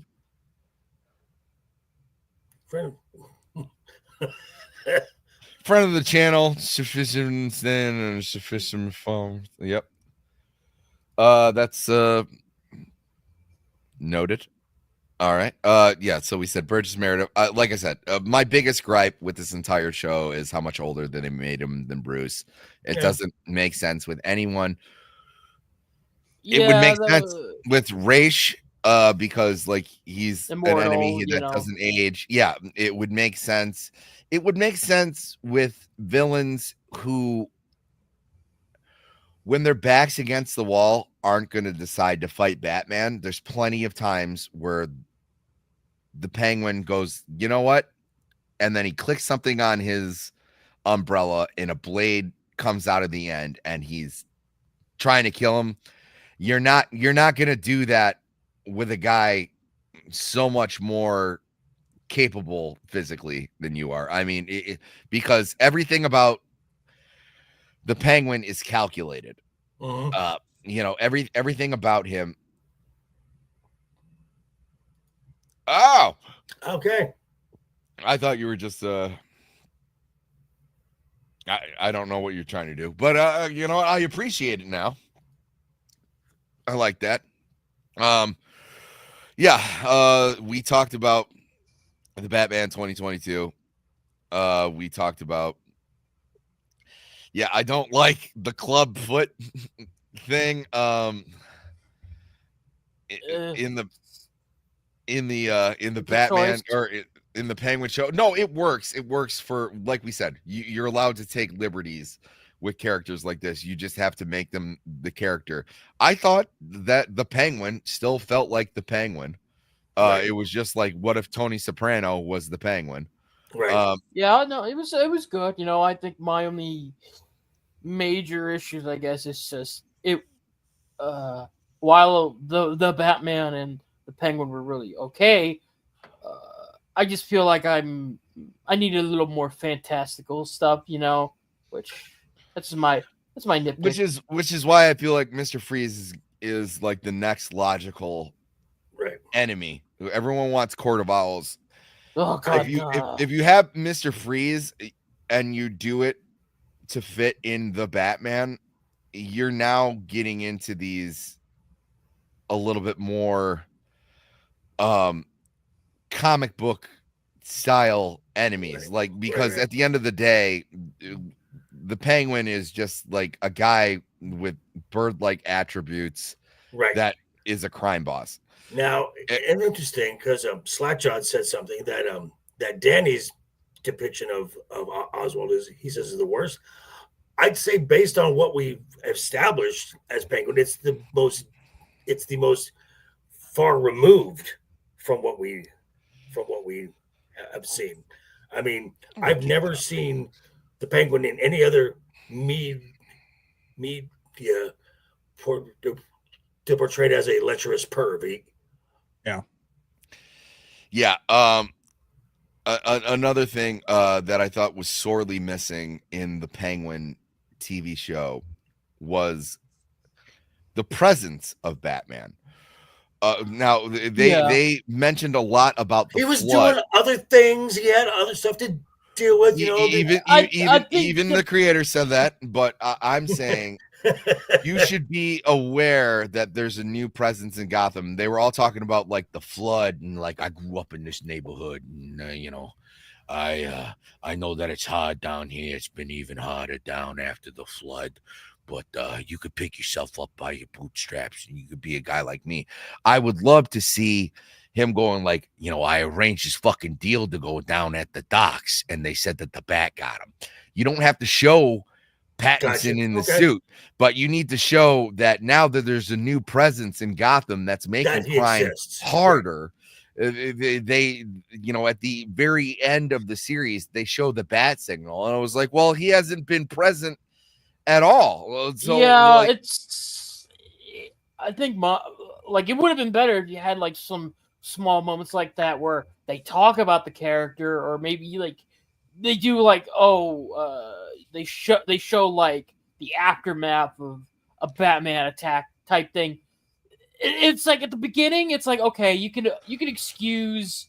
Okay, maybe Batman's not going to notice this because these events seem small. He's mentioned one time. Yeah, one time, but once it gets to like near the end where like Penguin's little mushroom farm gets blown up, it's like, okay, Batman, where the fuck are you hiding? I'm saying none of that matters. I'm saying you know, the crime should be harder to commit because you're like, oh, well, this used to be a safe space for us, but now there's this asshole dressed up like a bat that's just fucking things up for the Falcones, for the Maronis, for like the Chinese syndicate. They're screwing everything up, and now we're looking for new and innovative places to commit crimes and have this go under the table. And that's how Oswald should thrive, going like, because he should be outsmarting Batman there, going like, well, we'll do it through the Iceberg Lounge, we'll do it through this, we'll do it through this club I run. Well, you know what I mean? Let him move up the ranks by outsmarting Batman. You don't need to see Batman to know that you're outsmarting him, but when a crime gets solved, or when a crime gets broken up at the docks and you realize that the docks aren't safe anymore, well, wouldn't you know it, Oswald just came up with this whole underground network, this old train system. Right. That's, you know, I mean, and that's something that could be touched upon in the next movie, or it was you could have that go on, but show that not only is he going to be rising up in the criminal ranks, show that he's going to be a problem for Batman.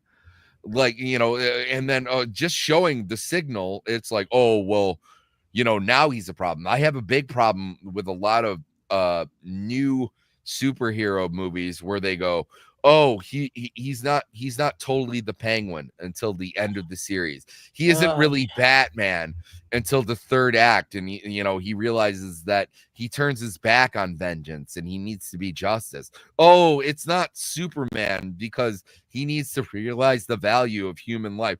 It's like, no, I would like to see like an old school Christopher Reeve movie where Superman is the fully realized version of Superman from the get.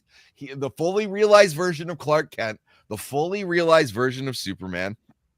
Yeah, you're talking about the Surf Dracula thing, like where back in the day there'd be a show called Surf Dracula.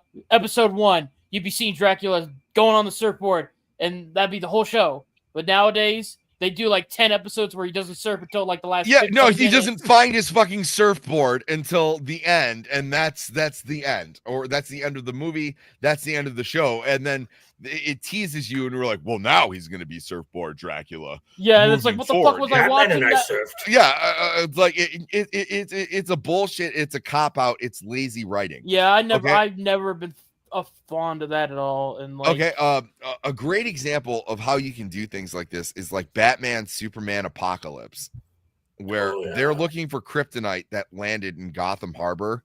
Batman is up in his Superman is scoping, he's flying, he's talking to Batman. Batman is in a submarine. You immediately know that Batman and Superman already work together. It's not like you have to give origins for these characters. Everybody on the planet knows who Batman is. And yeah, Superman. we all seen the Waynes get shot like I was times. like, we don't need to see the pearls fall in slow motion anymore. Okay, like you can establish that Batman and Superman are working together on this in 30 seconds. Wait. Bruce Wayne's parents were killed. Yeah. Oh, yeah, I know. Sorry to spoil that one. Yeah. No, I more lead put in his parents than a pencil. Yeah, hold on. Drunken, sit down. And Superman's from another planet. The Waynes were killed. I'm about ready to fall out of my chair. Jeez. Oh my god. But what? And also, are you going to also tell me that Santa Claus isn't real? I mean, you're just ruining my entire world right now. Oh yeah, no, on Park Row in a back alley, even though they're the richest people in the city, they decided to go in the back alley. I agree. It at this point, and it doesn't matter what character it is. Keep going back to origin stories. I mean, they've done it. I mean, it happens with all of them, but it's like enough with Batman origin. I mean, if you're gonna let's have an elderly Batman, a more older statesman, older with essentially. I mean, come on. No, well, that all depends on what type of Superman you have and whether you want to do that. So one of the reasons that we even got the Snyderverse at all is they wanted, and Christopher Nolan was a producer on Man of Steel, right? One of the things they wanted in Dark Knight Rises is Superman to pop up at the end, and that's how they were going to catch up to the Marvel Extended Universe. To play it so dead nuts realistic like they did in the Dark Knight, and then to have all of a sudden and keep how they nerfed Bane and they kept everything like this is how it would be in this like real world, to have at the end of the movie a bulletproof alien fly down that can shoot lasers out of his eyes that could have solved all of these problems in a second, that would have demoralized the entire trilogy, which to date is still one of the better superhero trilogies that we have. Even with the shortcomings of the Dark Knight Rises. Okay, you should be.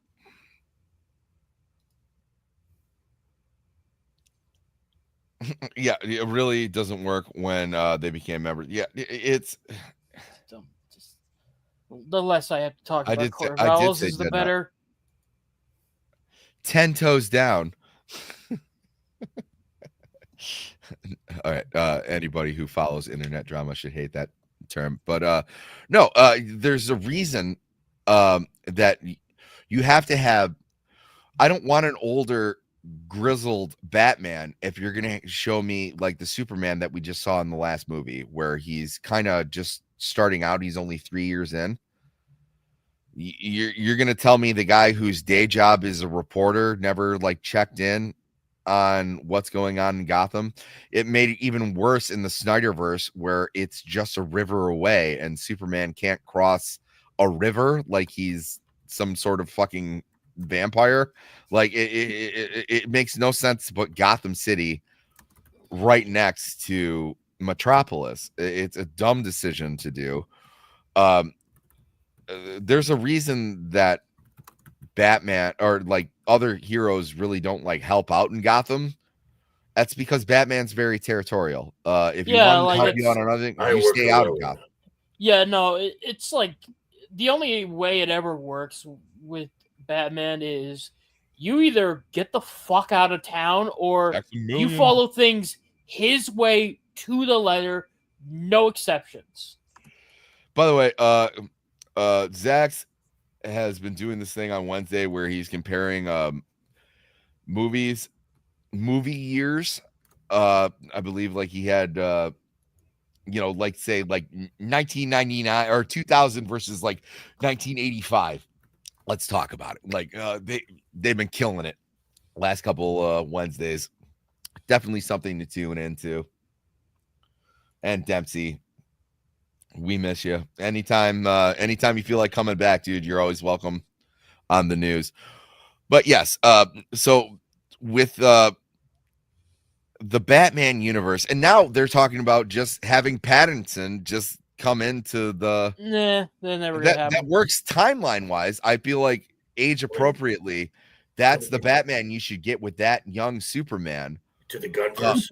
Superman, Yeah. Lex Luthor has escaped to Gotham. Well, fuck.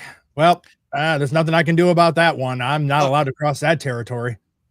All they have to do, honestly, is in Superman the Animated Series, when they introduced Batman before they did Justice League, they had a 2-part episode called World's It Finest. was actually 3 And that's where parter. the Joker teamed up with Lex Luthor and decided to take down Superman. And then Batman, Bruce Wayne is in Metropolis, and they don't fight as much as they have a pissing match, and they feel each other out.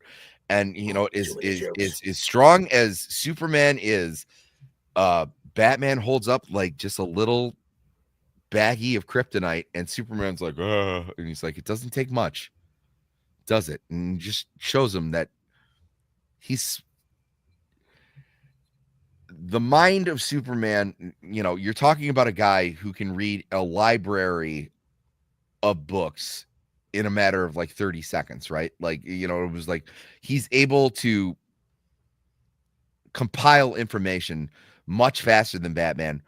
Batman is his own element, and he is peak human potential. So if you're going to have a non-powered Lois at the time.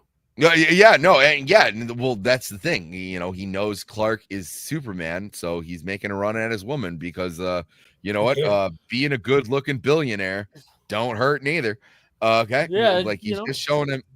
He's showing him his place in the world. It's not, do you bleed? It's, hey, you know, like, hey, you think you're the shit? I'm the shit too. Yeah, like literally when Superman is about to get killed by Batman, you know, and they like he saves them, and like Superman goes, "Oh man, thank you for helping. You know, I couldn't have saved Lois without you." The Batman just goes, "I know," and then he just leaves. Another thing. I think it was in Justice League Doom. Oh yeah, there's a moment where I think there's like a beam that's gonna like come down. I can't remember what the beam is going to do.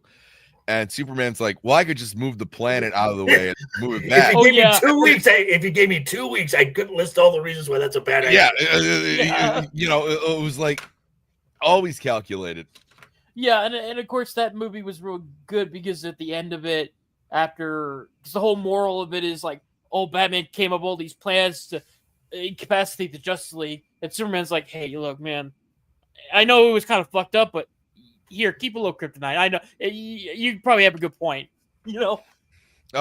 Here, I'm gonna counter. I like what Bob said here.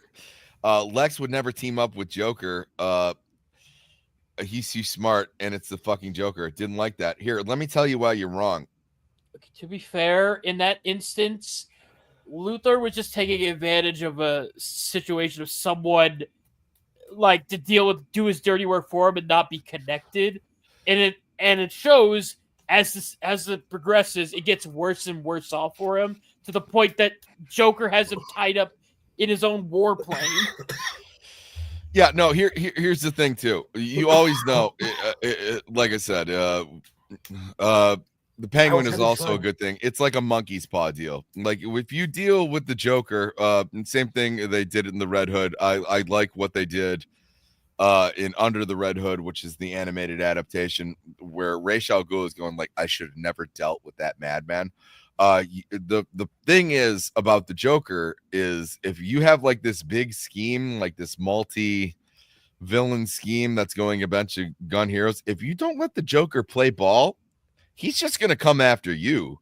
He doesn't like to be left out. They actually did that with Alexander Luthor, and when you know, Earth 1 Lex Luthor is making fun of Earth 3 Lex Luthor, going like, hey, you made a vital mistake, and then the Joker walks up to him and sprays him with his like acid shooting flower, hits him in the face. He goes, you didn't let the Joker play ball. It was like there's certain things you need to know. So if you're going to plan and you're going to involve Batman, the Joker's going to want to be involved. You just need to learn how to plan around the Joker, because the Joker's going to be involved whether you like it or not. The Joker will fuck up your plan if you don't.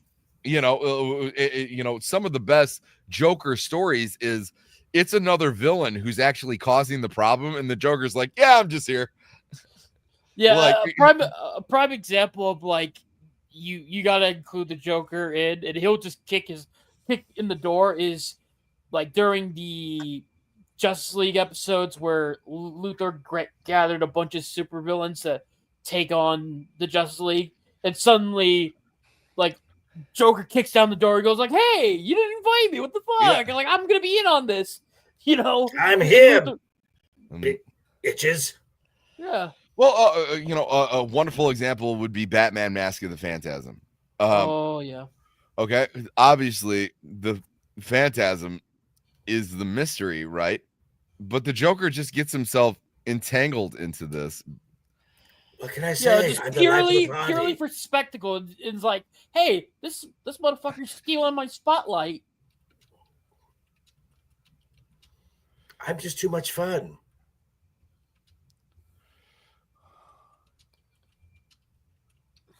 Yeah, in the Longest Halloween or the Long Halloween. Yeah, he tried to kill a bunch of people in the city square just because he was hoping Holiday would be there.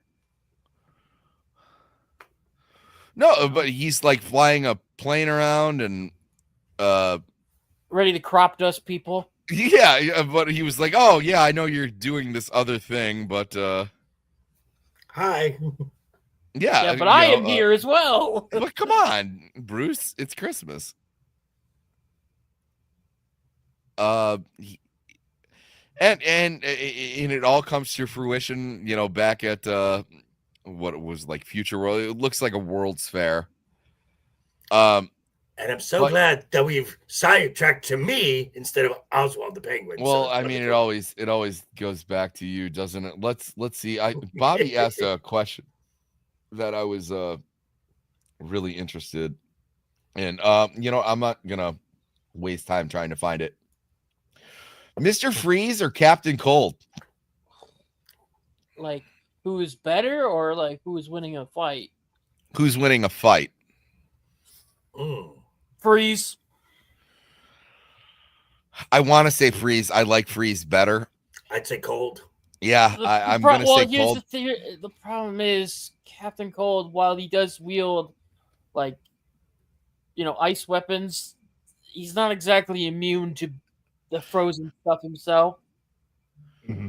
So it's like if you breach that like suit covering, like Cold is just a regular dude, a capable dude, but not like Mr. Freeze. But I would venture that Cold, the weapons is meant to disable the Flash, which to get the Flash to slow down, you almost have to freeze him to like 0 Kelvin, where doing like all motion stops. I just think that Mr. Freeze, even though I think he's the cooler villain, he has a crux to him, which is Nora. Yes, and I think that Captain Cold has done more fucked up things and has a worse name, Leonard Snart. Captain, yeah, you know, but oh yeah, that's what it was. We're jumping in Batman: Mask of the Phantasm. What you know, you think it's all about this it's this noir mystery of who's the Phantasm, and then all of a sudden you have the Joker like, tisk tisk, and to think our tax money goes to pay those jerks. And it was like he's antagonizing that one guy. He's like, what a photo op, the councilman and his wacky pal. Like it's you weren't expecting the Joker to show up, but the Joker just shows up. And then when the Joker shows up, So yes, you know what? It's another thing, and to slightly get us back on the Penguin topic, Mystery of the Batwoman, right? Where you're dealing with like trying to figure out, okay, who's this Batwoman character trying to attack Penguin's operation, and then suddenly, out comes fucking Bane. Okay. I'm gonna answer this for Zach's.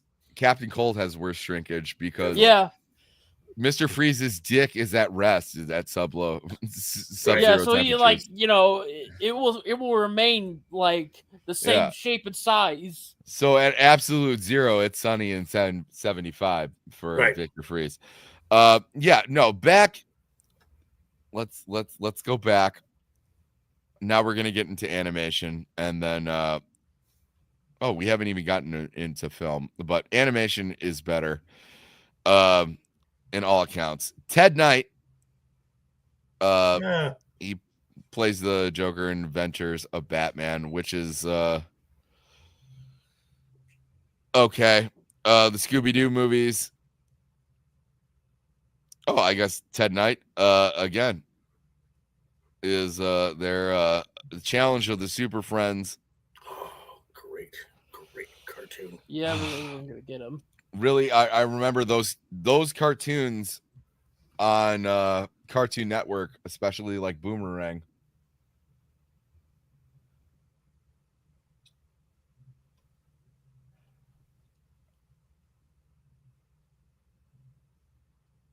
Yeah, I know. 2:00. Thank you. Mrs. 3P just showed me what swimsuit she's wearing to the family pool party. Oh. Oh. Nice. Oh, you might have seen it. So then we get on the rewatch, into, folks. Yep. We'll get into the GOAT. Batman the Animated Series. I don't know. Normally I always say the new Batman Adventures, the design is usually worse. I will say that I like this better, but I'm saying this isn't terrible. This is more what we're used to. Yeah. Either way, I'll say this though: the new Batman Animated Adventures, Bane was god awful. Yeah, no, Bane, Joker, and Harley Quinn got the worst redesigns, where the Joker's lips weren't even red. That's terrible. But it doesn't say who he's voiced by. Doesn't matter. The Batman I actually liked. Yeah, that one was good. And Tom Kenny. Yeah, you can't go wrong with that. Bob. Brave and the Bold. I don't know. Oh, Stephen Root. Yeah. Which is I don't remember. Everybody knows him as Milton on Office Space. Yeah. But Where the Batman is something that I avoided. I'm gonna burn this place down. Where's my red stapler? I haven't checked that one out.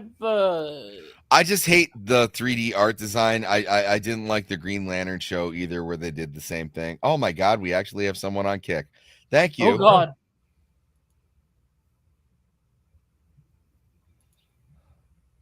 Oh well, thank you. Thank you.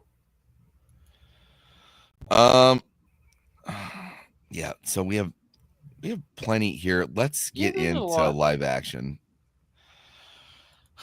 Danny DeVito. This adaptation of the Penguin is fine in Tim Burton's universe. It utilizes everything. It makes him a socialite, be it he shouldn't have been a socialite. And they make him kind of like a circus freak. I think the only caveat I have that I don't like is his choice of henchmen, because making him a circus freak and they give him like all these like clowns and strongmen, like all these circus themed bad guys, it doesn't fit for him, because I'm just thinking, these guys would be more in line with Joker, Yeah. not Penguin. You know, it's just my like nitpick there. Otherwise, I'm fine with mostly everything because it's like it does have the core elements. It has like the aristocratic kind of background, the fall from grace. You know how he's his own undoing because he's trying to get all this stuff and it just backfires in his face even when he's got victory in the palm of his flipper. Mhm. They made him far too perverted. Yes. And Like your another average thing, even though politician. people like to joke about it, the Penguin would never like bite some guy in the nose in front of like a full, like when he was running for mayor, like it would be the Right. same way that like Lex Luthor would run for president. Like he would be smart enough to realize, like, even if someone took a slight at him, that he would just let it roll off so he could be to get his main goal of being mayor.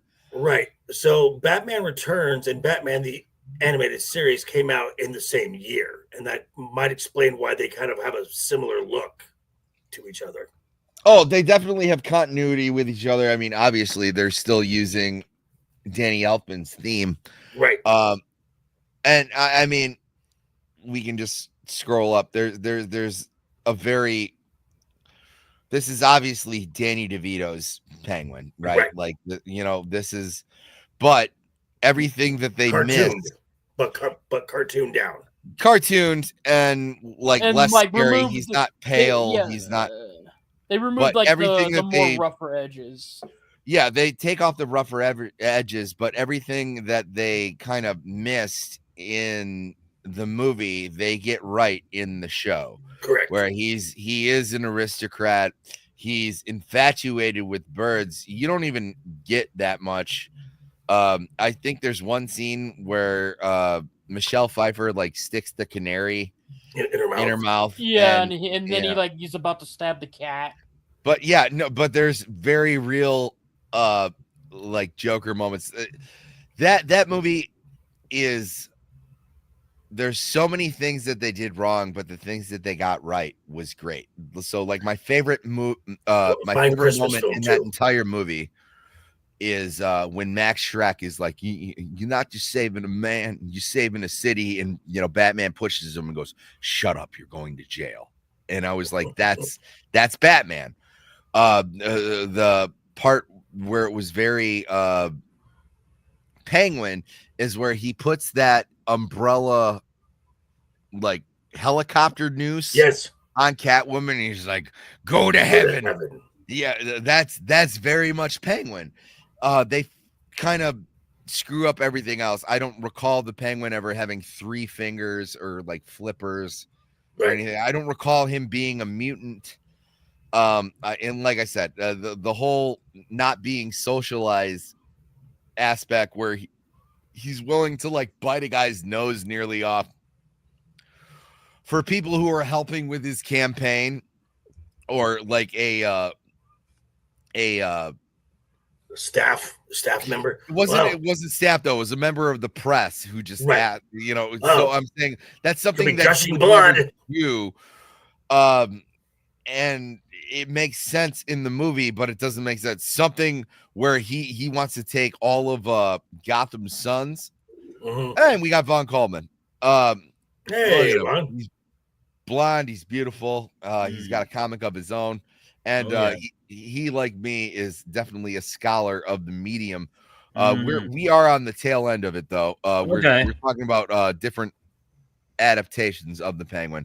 I'm saying Tim Burton's adaptation of the Penguin it's flawed beyond repair, because it's not the Penguin that at all. No, I haven't rewatched those movies, those Burton movies, since I started reading comics. Like, that's how long it's been.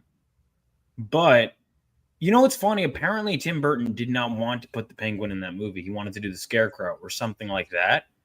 And the studio Scarecrow with Jeff Goldblum playing him. Is that actually true? That was the thing he wanted to do for the third movie. He wanted to make Jeff Goldblum be Scarecrow, and fuck, who was it that he wanted to get someone to play Harley Quinn. I forget who it was. Oh yeah. No, that wouldn't have been to the 4th movie. Correct. And Harley Quinn would have been the daughter of the Joker. Which, by the way, I think Emerald has to scoot. Yep, I'm gonna have to bounce. Yeah, we are. Yeah, going Emerald's along. bat signal went up. He's got to go. Okay. Emerald, why don't you plug yourself and? Whoa! You say plug yourself when we just earlier in the show had the origins of the butt plug. I'm just saying. What? What does that have to do with the penguin? No, More Ren, than you You know. never know. You never know. Coming up in 15 minutes, I will be over on Theo Snodgrass's channel for Touchgrass Theo Snodgrass, where I produce. And then that is it for me for the week. Then coming up, insert title here is on a hiatus, and we will be returning on the first Saturday of September at 7 p.m. over on my channel.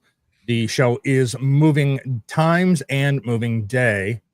Tuesday at 6 p.m. PST over on my channel, Rumble exclusive, nerds covering the news. Wednesday is Make Me a Sandwich over on Devil Made Me Do It's channel, where I also produce that show.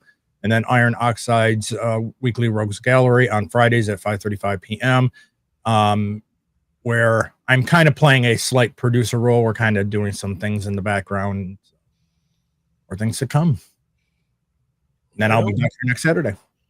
All right. Well, that's one of my treasured panelists. Let's get him out of here, and everyone say bye, Emerald. Bye, Emerald. Hi, Emerald. Yeah. So, Tim Burton's version is starkly different than what we should see, but it still hits all those things. He discovers that he's Gotham royalty. There's all these things where he wants to surround himself with pretty girls. They make him way too perverted, but there's parts of the character that are there. His temper of being shortchanged is his downfall.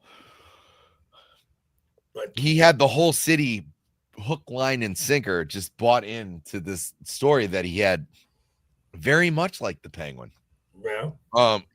And the chip on his shoulder, like you said, he has. It's always his undoing. It will always be his undoing, because even though he might be smarter than Bruce, he's never going to believe it. He's never smart enough to realize that he's won, because all you have to do is just be like, well, you're short and pudgy and you look like a penguin. I'm like, what? We talked about Colin Farrell. Amazing. Yeah, there's so many different animations. I think the last, we are not going to talk about this. Oh no, this is video games. Yeah, he is the first. He's a boss in Batman: The Caped Crusader, which is the first Batman game. Which I played on an emulator. It's not very fun. This game, depending on where you play it, is pretty fun. But it really doesn't mean anything until you get into the Telltale or the Batman Arkham series. Yeah, that was it was pretty fun. Underrated series that was. Should have got a third one. Well, I think we covered it, guys. There's really not much more to talk about Oswald Cobblepot. Sorry, I missed the whole discussion. I kind of. Thanks for stopping in, Vaughn. Great input you had here. I'm just all kidding. right. Don't shame him. What are the what? But I'm just curious. What are your favorite Penguin stories? Because I feel like I haven't read. I feel like Penguin has kind of had a back seat in more recent years. Well, we actually talked about that. He does have a backseat in a lot of this, where he has a. He's not even in Batman Hush, the first comic I read, and in Long Halloween he shows up at the end, but he never has a story. You notice that? Mm-hmm. Anyway, Yeah, I think it's I think they just never know what to really do with him in terms of like making him be a spotlight villain, like say Joker or Bane, you know. Talk amongst yourselves. I have to take care of something. So he just sadly gets like relegated to being either a support or just Low something level. in the background, you know, Or low level. or low level, you know. Like even in like animated shows like The Batman 2004, his stuff is pretty small time. Even when he's grabbing like 20 different villains to help him out in his own little team, he doesn't really do a whole lot. He's just there. Well, I mean, you mentioned animation in Assault on Arkham.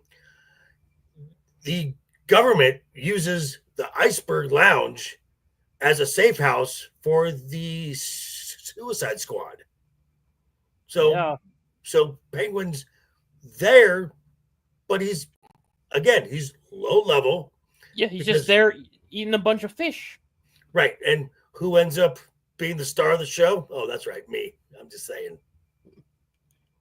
Yeah, they just never. I don't think they ever figure out like how to use him properly. You know, or in the way that I think people would want to see him as a main guy. And this is where I think that the Penguin show did it right, is because he was the focus of the show, and there wasn't Batman, there wasn't Joker, there wasn't all this other stuff going on, so you can get a sense of who this character is and actually get invested in this character. I really had to pee. Okay. That's just my thought. But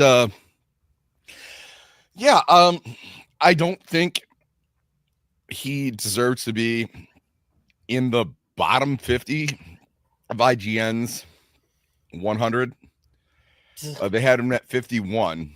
Oh man, how the mighty have. You see, here's the thing. You go even just a couple decades earlier, he would have been much higher on that list. He really has had a fall off. Well, it's I feel like people aren't smart enough to write for him. Even the Penguin show, none of his like key elements are really there. I like the show, but let's be honest. No, we talked about that as well. It's like they're embarrassed of him because he's very cartoony. But I mean, I could go on hours and hours on that. Yeah, I'll tell you what. Well, here's what it is. You have a character. The golden age, you know, we went through age by age. Silver Age is probably the weakest and probably has the longest run until Crisis. Post-Crisis is where we start to see that he's an aristocrat. Golden Age, we see that he's just kind of a guy who very much like James Bond, like where he's not an aristocrat, but like when James Bond is out on a mission, he has the British government's, you know, like black card that he can, you know, like credit card that he can use. So he lives like an aristocrat. People think that he's from high society. He isn't. So he's kind of just like this guy who appreciates the finer things in life and just has a taste for the ornithological. Like he's into birds, and you know that's it. And he creates capers. They don't start to get into so the Silver Age, Vaughn, I don't know if you know this, it's his parents owned like a bird shop, and then his father died from the pneumonia because of the lack of umbrella. Yes. Right? So it seems like a character that thrived during the Silver Age, you know? No, it seems like a character that dumbed down. It's a character that really glowed up during post-Crisis. Okay. Where they rebooted it and they said, well, the Cobblepots were like one of the 5 founding families of Gotham. Oh, I didn't know. Yeah, I must have See, that's the thing. His backstory's changed so many times too. No, his backstory's changed. Yeah, no, it kept pretty. It was pretty. That's what I'm saying. consistent. There's not much difference other than the Golden Age and the Modern Age version. Oh. Other than the fact, and also we went through. He was a character that was able to survive New 52 and Rebirth, where they didn't fuck with him. They just kept him the same character, which I think is extremely interesting, especially after talking about guys like Mr. Freeze, who didn't glow up until like they had one specific retcon.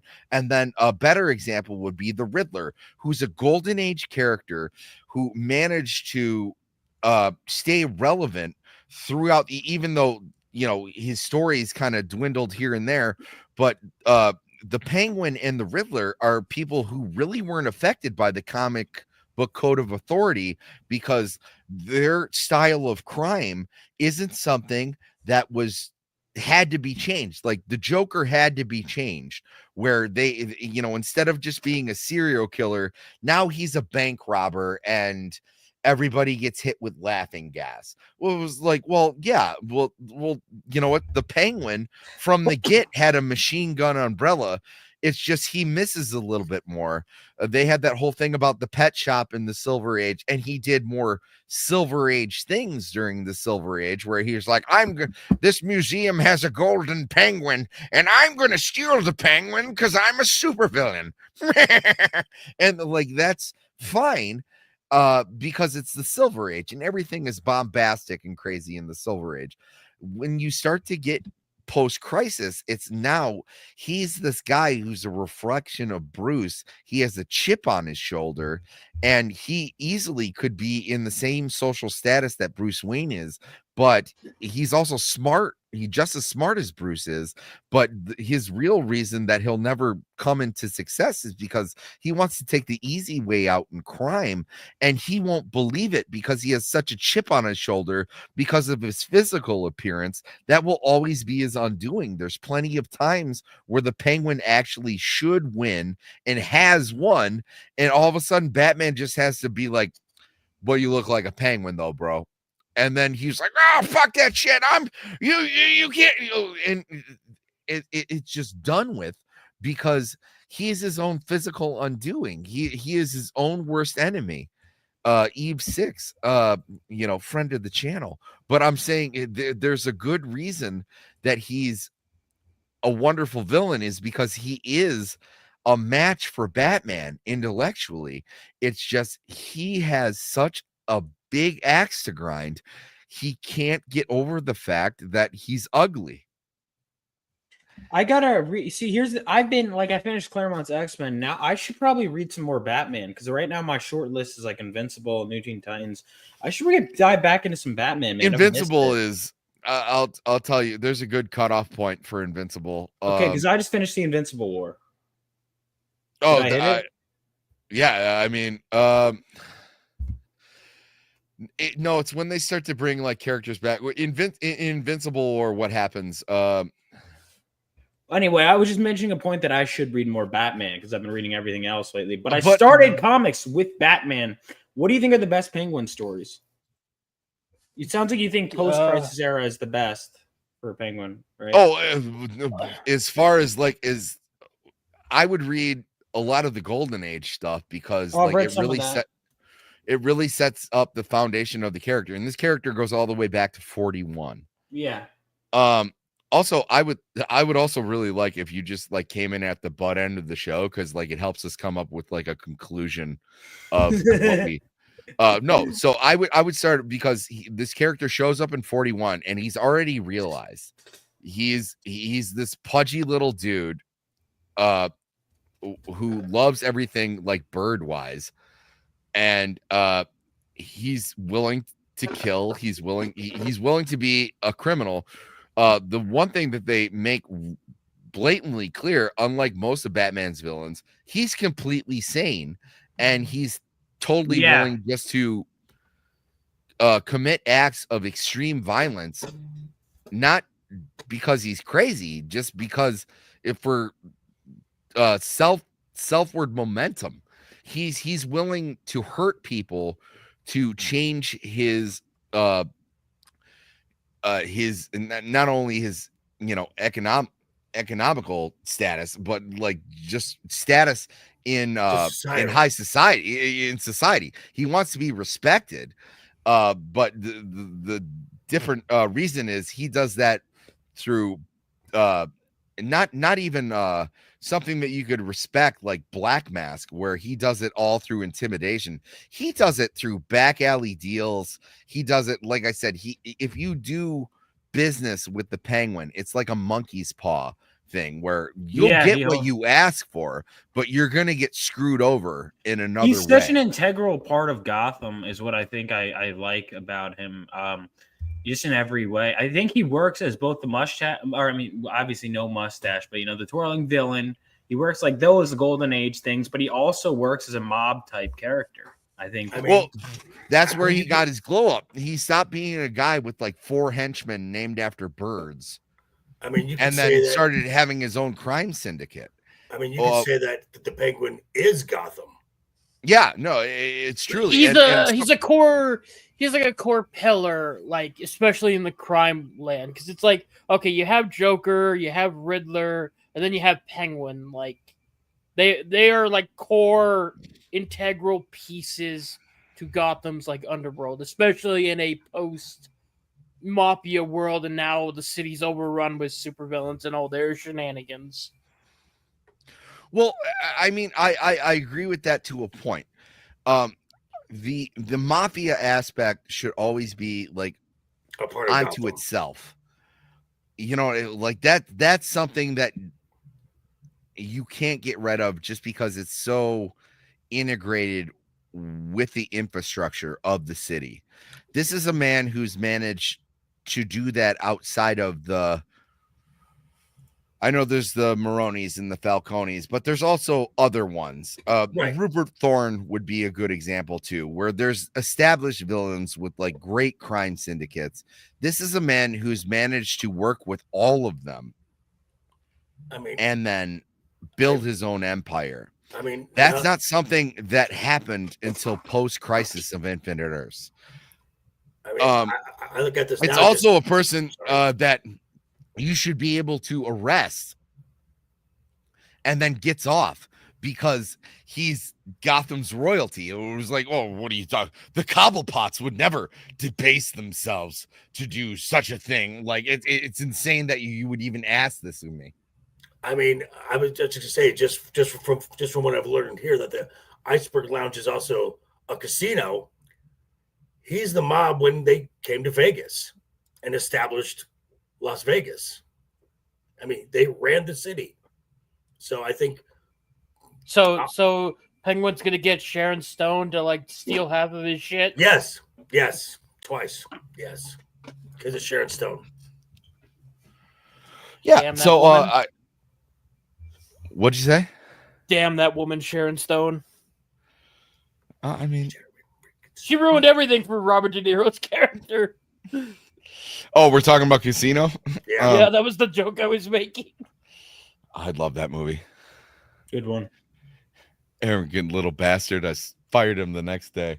You know what? See, not too shabby there. Not too shabby. I'm just saying. For what? What Dempsey just said in the chat there. Joe Pesci. Dude, Joe Pesci as the Penguin, like in like a Tim Burton even would have been. No, not even Tim Burton, but outside like Tim Burton. Oh no, well actually no. Danny DeVito is a wonderful choice. He was. Joe Pesci probably could have brought the more aristocratic like when you what's the movie? My Cousin Vinny. Yeah. Mafioso. The Penguin should be a guy who can plead his own case in court. Yeah. And get off. Like and his mind even though like he does have this obsession with birds, it's not to the point and that was the big crux when when we got into the Silver Age. So in the Golden Age, he's just like this super, I love the Golden Age because that was, I know I say this every episode, the Golden Age is the age when supervillains would describe themselves as supervillains. It was like, you have never encountered a villain like me before. This is my entire plan because like I only have a couple pages to like give you my plan, but my plan is this, and this superhero can't deal with it because I am a super villain. And then and that was fine for the the 40s. That works out. In the Silver Age, they started having the Penguin do like, oh well, almost like what the Riddler did, where it was like, oh, I'm gonna rob this place, but I'm gonna leave an egg. And like it's not like that's not what the Penguin would do. Like the Penguin is slippery and doesn't get caught. So like that's a stupid thing to have the Penguin to do. To have him glow up and be like this aristocrat, go like, well, you can say that I did this, but like my established family, well, we wouldn't have any part in this, and also like we're gonna sue you for defamation for even saying that someone from the Cobblepot family would do this, and then have him be the sleazebag that he is. That's the Penguin that I like. He can still have the whole bird infatuation, but It's not like, oh, I knocked off this bank and I'm gonna leave this egg here because birds. Like, no, fuck that shit.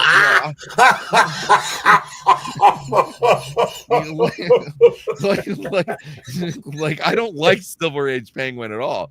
I like this guy, and the whole thing with the umbrellas and everything. You can keep that. Yeah, that's what I think the problem is. They're trying to like they find the mob stuff that works, but they think that means they have to throw out all the tacky. And I'm like, no, keep it all, man. Yeah, I would have loved, instead of at the end of the Penguin series, instead of seeing the whole thing that we talked about, which I thought was problematic about like tying into the Batman and everything, where like they mentioned the Batman once, where it was like, hey, this guy, the crime at the docks is getting hard because apparently there's this dude dressed up like a bat and he's like solving all of our crimes. I would have loved if someone went like, hey, in case anything happens to you, I know you like to carry an umbrella around. And he's like, well, what would I want with an umbrella? And they're like, it's actually a machine gun. And he's like, yeah, I'll carry this umbrella. Like, like it's something like that where you're like, oh, this is the Penguin now. This is a guy who has like a Swiss Army knife umbrella that's ready for any occasion. He's dressed for any occasion. It would have been nice because like that's I'd say that's my biggest problem with the Reeves DC stuff. It's like he's trying to go so far a certain direction and he removes a lot of the more fantastical elements, and it almost feels embarrassed to it. I mean, literally, the Oswald was named Oswald Cobblepot in the movie, and then they decided to change it in the show because they thought, well, that doesn't sound like... Yeah, Oscobb, that bothered the hell out of me, dude. Yeah, they were like, oh, it doesn't sound like a real name. Can we change it? And Matt Reeves is like, yeah, okay, I don't care. Okay, there's that part where he breaks into the Ice Club Lounge, right? I do love this scene because he's like, yeah, and I know what they say about you. And Batman like pushes his head against like this reinforced glass and it cracks. And he goes, do you want to know what they say about you? You know what would have made that scene so much better is all of a sudden if he brought up an umbrella and all of a sudden it's like a taser at the end and he's like, get the fuck away from me. I would say it would have been better if you just heard like a click of a gun and it's just the tip of the umbrella. Oh, you could have had a machine gun umbrella, but if he used an umbrella to just make Batman like back away, because Batman would go like, Robert Pattinson's Batman would go like, oh, I thought this was an umbrella. This guy has like a loaded gun. This would also show that this is like second year Batman, he has no idea that sometimes criminals hide weapons in things that don't look like weapons. Like that would be a good lesson for him to learn. So for to have him just like be like, well, sometimes it's just a bludgeoning object. Yeah, no, but I'm saying like it would work. It would work so well, especially because one of the parts I did like was they had Gotham always be fucking rained on, and that was like, there you go. You could fill in your stupid logical. Oh, why is he going to carry an umbrella? Because it's fucking raining all the time, jackass. Yeah, it's like Seattle. It's always fucking raining. No, but it's also like, hey, this is not your. Like Falcone's not gonna pull up with an umbrella that's like a weapon, right? Like just have him just leaning on an umbrella and just have the second that he pulls it up, whether it be a blade, whether it be a taser, whether it be a machine gun, let him know that it was like, oh, he carries this thing on him at all times and it's actually a weapon. Honestly, it's like the cane that turns into a sword. You know what I mean? It would have made that scene when he's like in the rain shooting at Batman. He's like going, "Hey, vengeance!" It would have made it hit harder if he was just using the machine gun umbrella. Oh, 100%. Because it was like, now you know how this character has grown up, because like everyone just thinks he's like this weirdo who walks around with an umbrella. Oh no, there's actually a reason for this, and nobody figured it out. The cops didn't figure it out. It's like one of the things that I love so much in the Batman is that one scene with him and Commissioner Gordon where he's like, thumb drive, and then Commissioner's like, oh my God, this guy's hilarious. Well, it was like, you're in a different world. You're in a world where super villains are emerging. This guy has showed up, even though like I don't like all of the ties that they made with the Zodiac. I didn't think that was needed, but if you want to have a hero or a villain who's a little ostentatious, the Penguin is a great place to start, because really all it is he's a regular guy. He's not completely insane like or super sane like the Joker. He's not completely insane like the Riddler, where it was like, oh, I could actually get away with this if I didn't give you a riddle on how to catch me. Here, he has the compulsion. Yeah, the Penguin he has that compulsion. The Penguin is just like, hey, I'm debatable on if he. I think we should throw all the villains in this, like, in the asylum for the aesthetic and all. But it's like, does he belong in the asylum? No, he doesn't. He usually gets sent to Blackgate. Yeah. He actually gets sent to a normal prison, and because that prison is poorly run, he's able to get out, and like a lot. And the food is terrible there. I've never read I remember Pain and Prejudice, but I'm looking at the best because I was just trying to figure out what you think are the best spots for the Penguin, like best stories. But Pain and Prejudice seems to come up on a lot of lists. Like I said, they wanted to talk about the last pack. The killing pack. The killing, so fucking stupid. Which is on the short tails of the Killing Joke. Never heard of that. Yeah, I wonder why. It's not good. Oh no, it's not that it's not good. It's just like you can't have a bombshell like the Killing Joke come out and then call something the Killing Pack and assume that it's going to be great. No, regardless, we should start wrapping it up. I'm actually 10 minutes late to a family party that I should be at. Let's give final thoughts about the Penguin, and Vaughn, I'll send you a couple of choice comics that I have in the chat. Also, I'm sure Chat GBT probably has something fucking great for you. But no, this character is the most interesting thing about him is all the groundwork was laid in the Golden Age. Yep.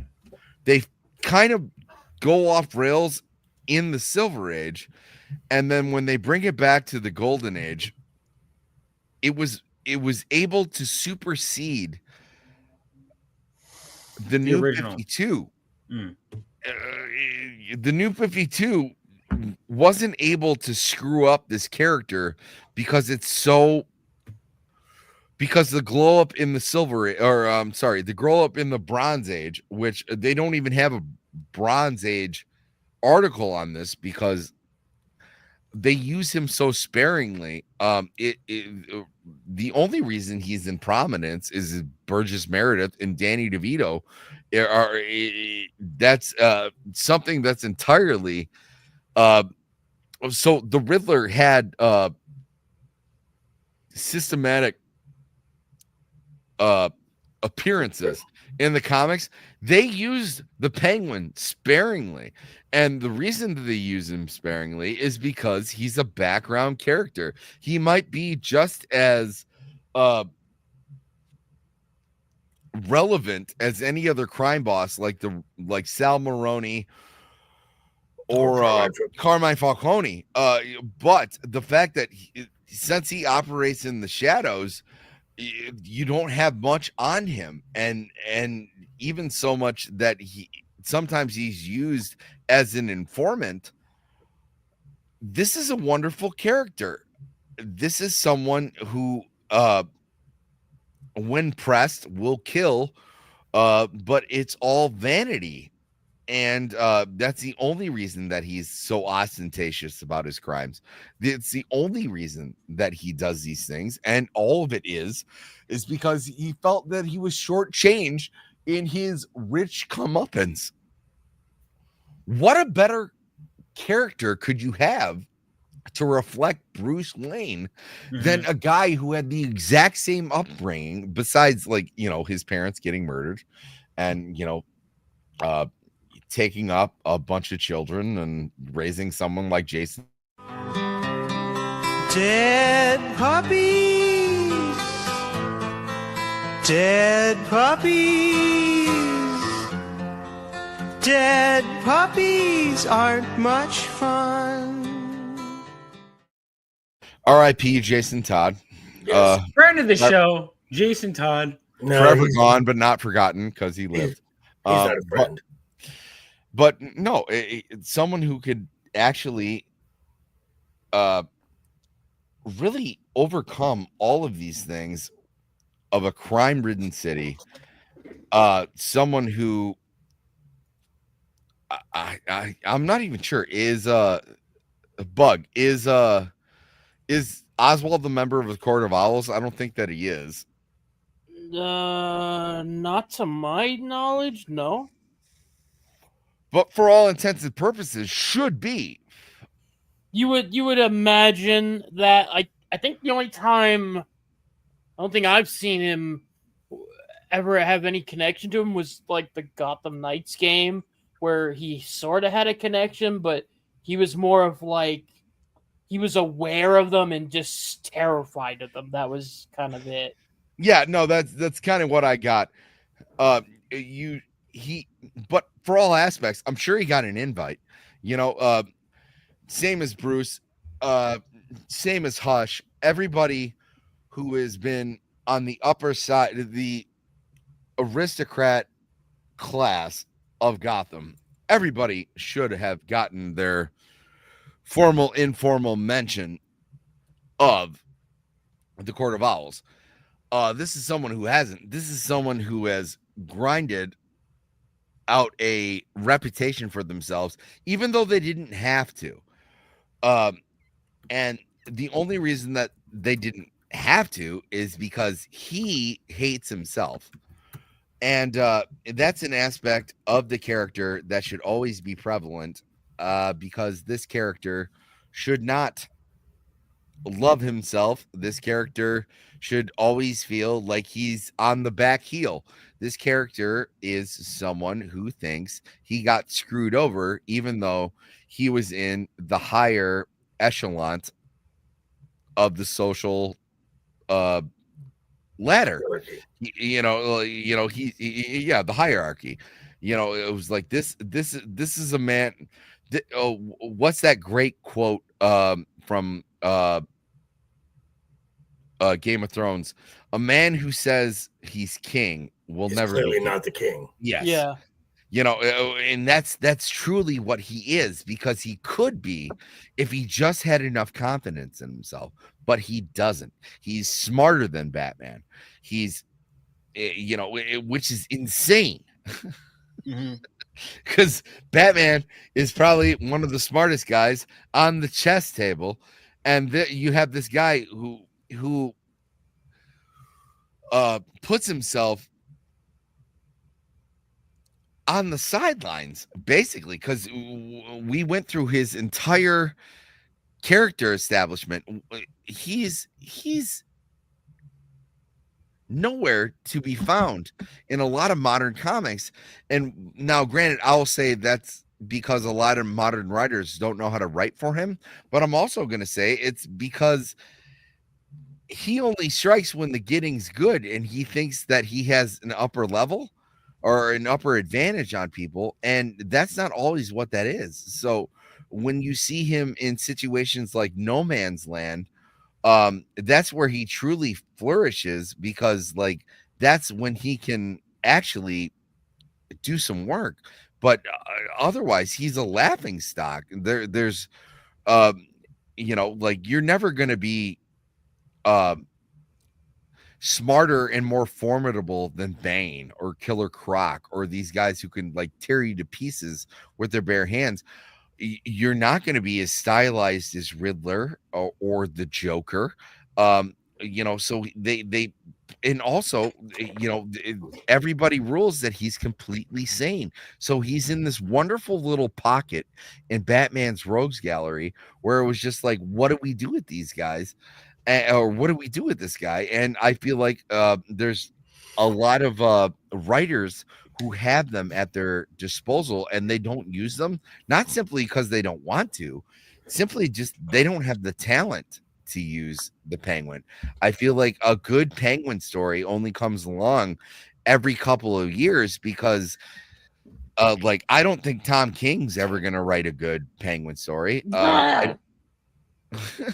No, I'm serious though. Like, I really don't. I don't think you know, when what's his face? Also Batman, Frank Miller.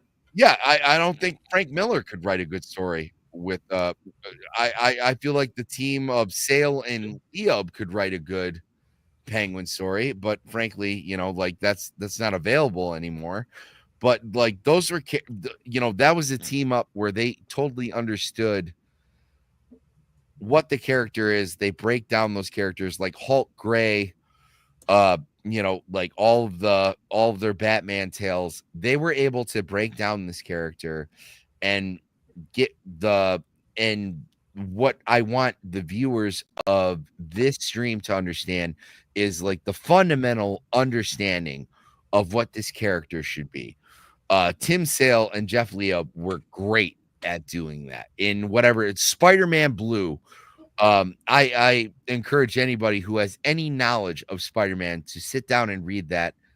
Yeah, I need to read all of their Marvel Color series as well as Catwoman. Yeah, the color series is wonderful, and you know what they did bringing Batman. There's a reason that I never suggest like the Long Halloween or Dark Victory to anyone when they're first starting out, because like, you need to get a couple of things under your belt until or you even if you don't, you at least need to have an understanding of Batman lore. Like, by the time I read Batman Hush, like, I had known the comics, so even if I hadn't read them, like, I hadn't read a comic before Batman Hush, but like, I knew Batman lore extensively. I'd seen the animated series, so those I can understand.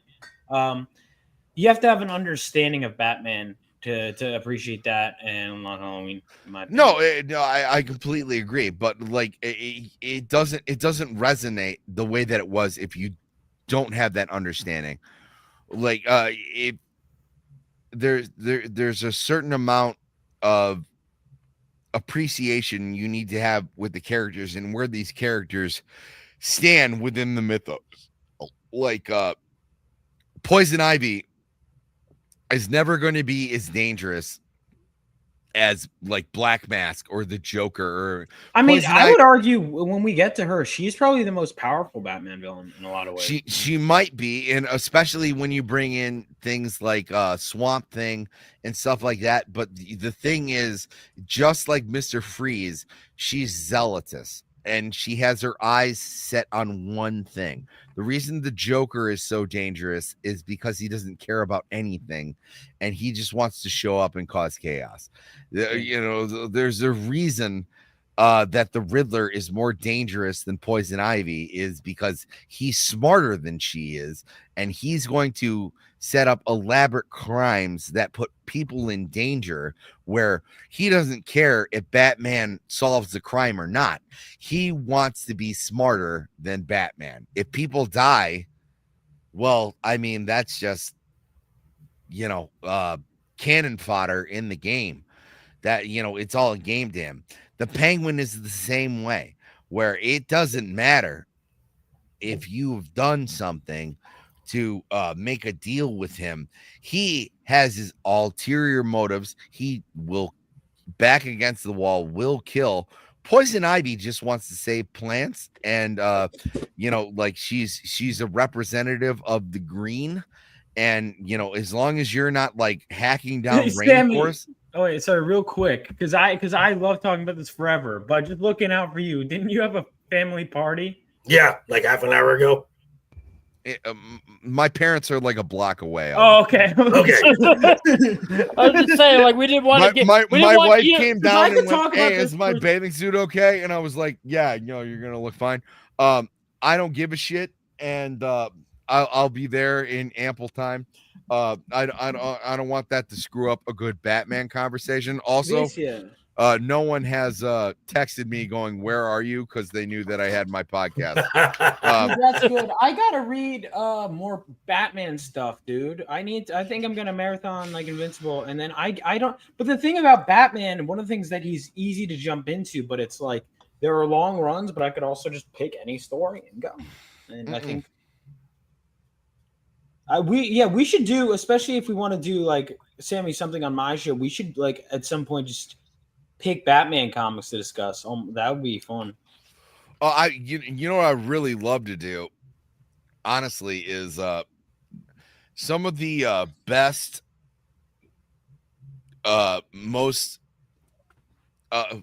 We were talking about this the other day. Is when I was a kid, there wasn't like a big comic book shop by me. Oh, really? No. You know, I was just outside of Detroit.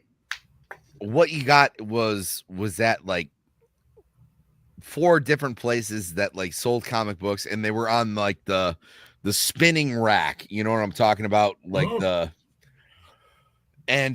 one that always caught my eye, and what is his name? I'm making sure that I'm correct. Yes, he did. He did a lot of art at this point in time when I was growing up. Is Kelly Jones' Tales of the Dark Knight, where he made Batman look like a true demon, where he had these big long ears and a cape that was completely like it wasn't even you know, they talk about in what's the family, The Incredibles, where they're saying like, hey, capes are a bad deal. They mention it in The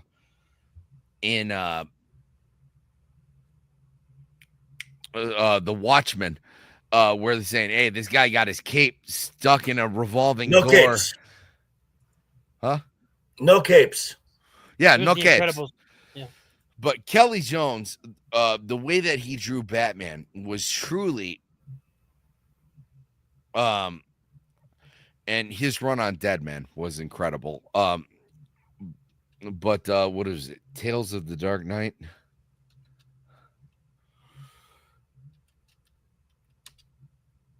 Let me bring up like what type of action we're talking about here. Yeah, we'll do that. That's great. That works.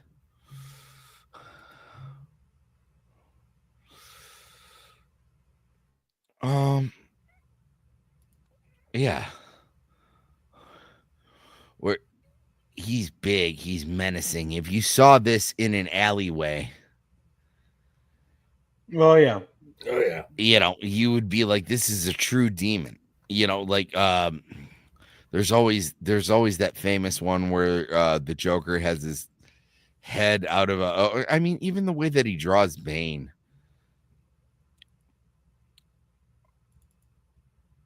Something that people might want to see. He brings the horror aspect into Batman, which is something that I feel like is truly missing in modern Batman comics. And it's not because I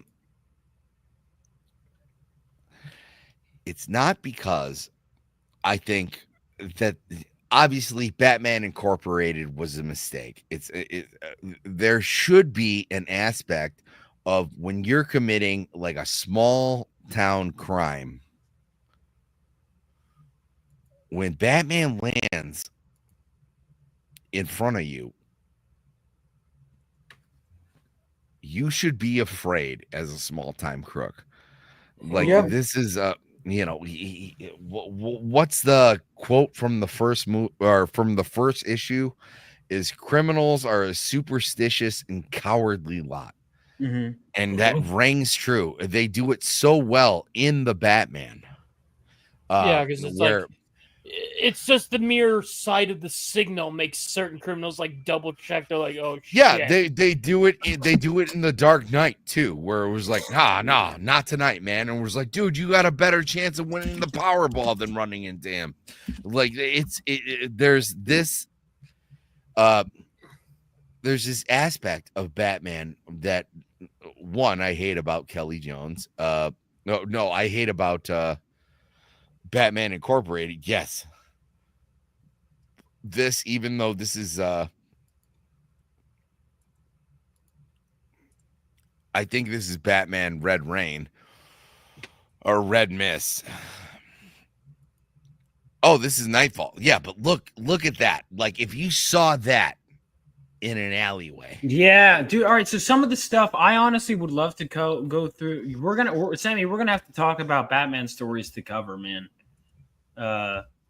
I've still never read Nightfall. I've wanted to. I mean, since I was in. I'm gonna say something right now. I feel like Nightfall is overrated, but the art is great. It's a great introduction of who Bane is. Yeah. It's also a very comic book thing where instead of Dick Grayson, he picks John Paul Valley to be his successor. Yeah, where it doesn't make sense. But I'm saying the art like this, where if you were robbing someone's purse in an alleyway and then you looked over and you saw this. Yeah, I'm scared. Shit your britches. Like this is the Batman that I want and that I want other people to want, is because this is what he's trying to do. He's using fear as a weapon. And this is and like I said, all of Carrie. Yeah, this.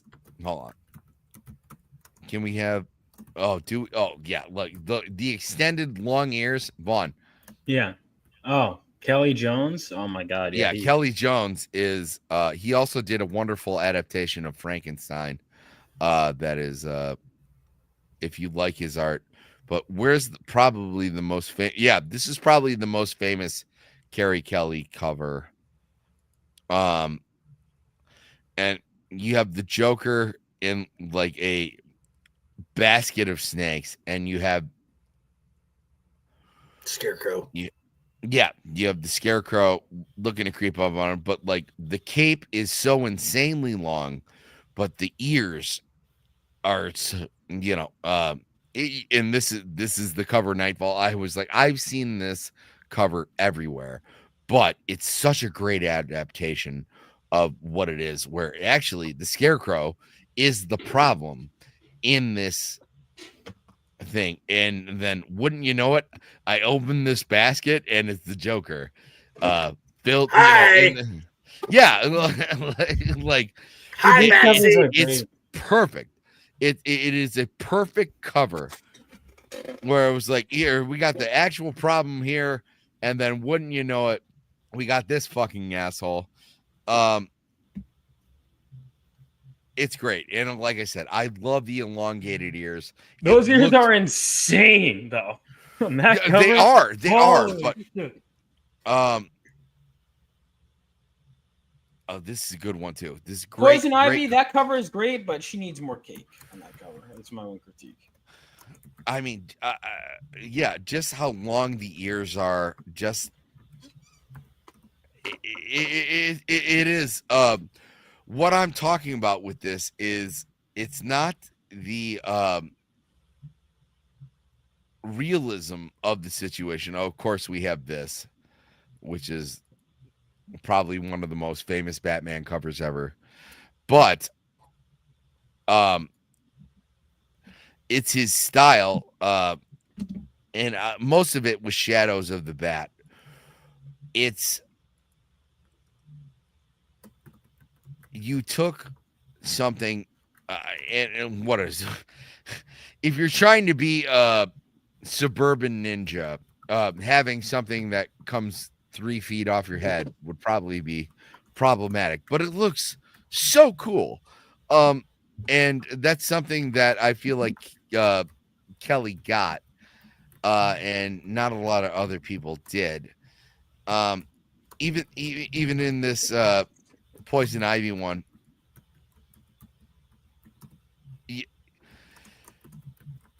does it look insane in actual light? But yes, it does. But if you see it in a bad I'm sorry, like to me that looks too ridiculous. I love Kelly Jones, but that to me is like stupid. I'm saying okay, but Batman should also never be... Poison Ivy, a little critique, more cake. Silence, child. Batman should never be seen in this light anyway. This is when you captured Batman. You should only see Batman in a silhouette. So these long ears should look scary. I was talking about Poison Ivy's ass. I was saying. Yeah, no, and she got no cake in that one. Yeah, unfortunate. But I'm also saying, dude, that's Sienkiewicz cover. Oh, that's Sienkiewicz cover. Look at this Bane. I don't even need to read it to know that that's a Sienkiewicz cover of Two-Face. That's another reason everybody gets Bane wrong. Is this isn't what's scary about Bane. The thing that's scary about Bane is he trapped Batman. Do you think? I mean, because obviously you got Graham's. Graham's obviously the king of Bane. You know, created Bane. But you notice how he never draws Bane on these covers. No. Oh, here's a good one. Where they talk about like Batman being vampiric. This is also in Nightfall. This is all, I believe this is Carrie Kelly. Carrie Kelly? Who the Kelly fuck? Jones. Sorry. Oh, I was going to say. Those ears are, I didn't realize how insane those ears are. Those are crazy. Yes. But. All right, I want to read all of Nightfall soon. But how much of the build-up? Well, I guess Nightfall, the build-up is often included in that. Yeah, no, if you get like a omnibus or absolute, I would suggest the absolute because it has all the tie-ins. Because there's people who realize that like Batman isn't Batman, right? Like obviously this is John Paul Valley Batman, but the design, I love the big pointing ears. You know, like I love that simply because he looks demonic. This is something that you would not want to encounter in a dark alleyway. Even Robin, this is Tim Drake Robin.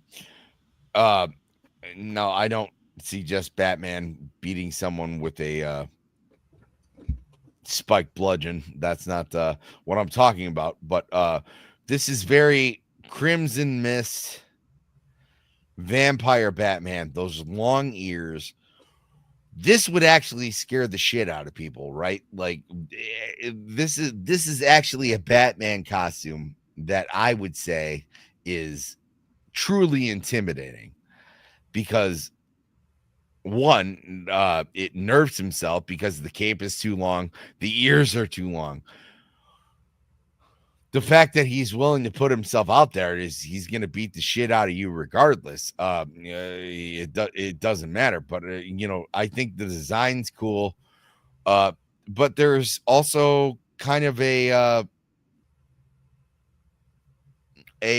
masochistic aspect of Batman here, where you have this costume that the only thing that I take from this is if he gets close enough to you dressed like this is to inflict pain.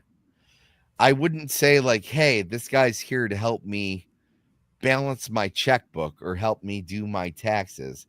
This guy dressed up like this, the only thing he's here to do is fuck hurt bitches and get money. Oh, yeah, that too. I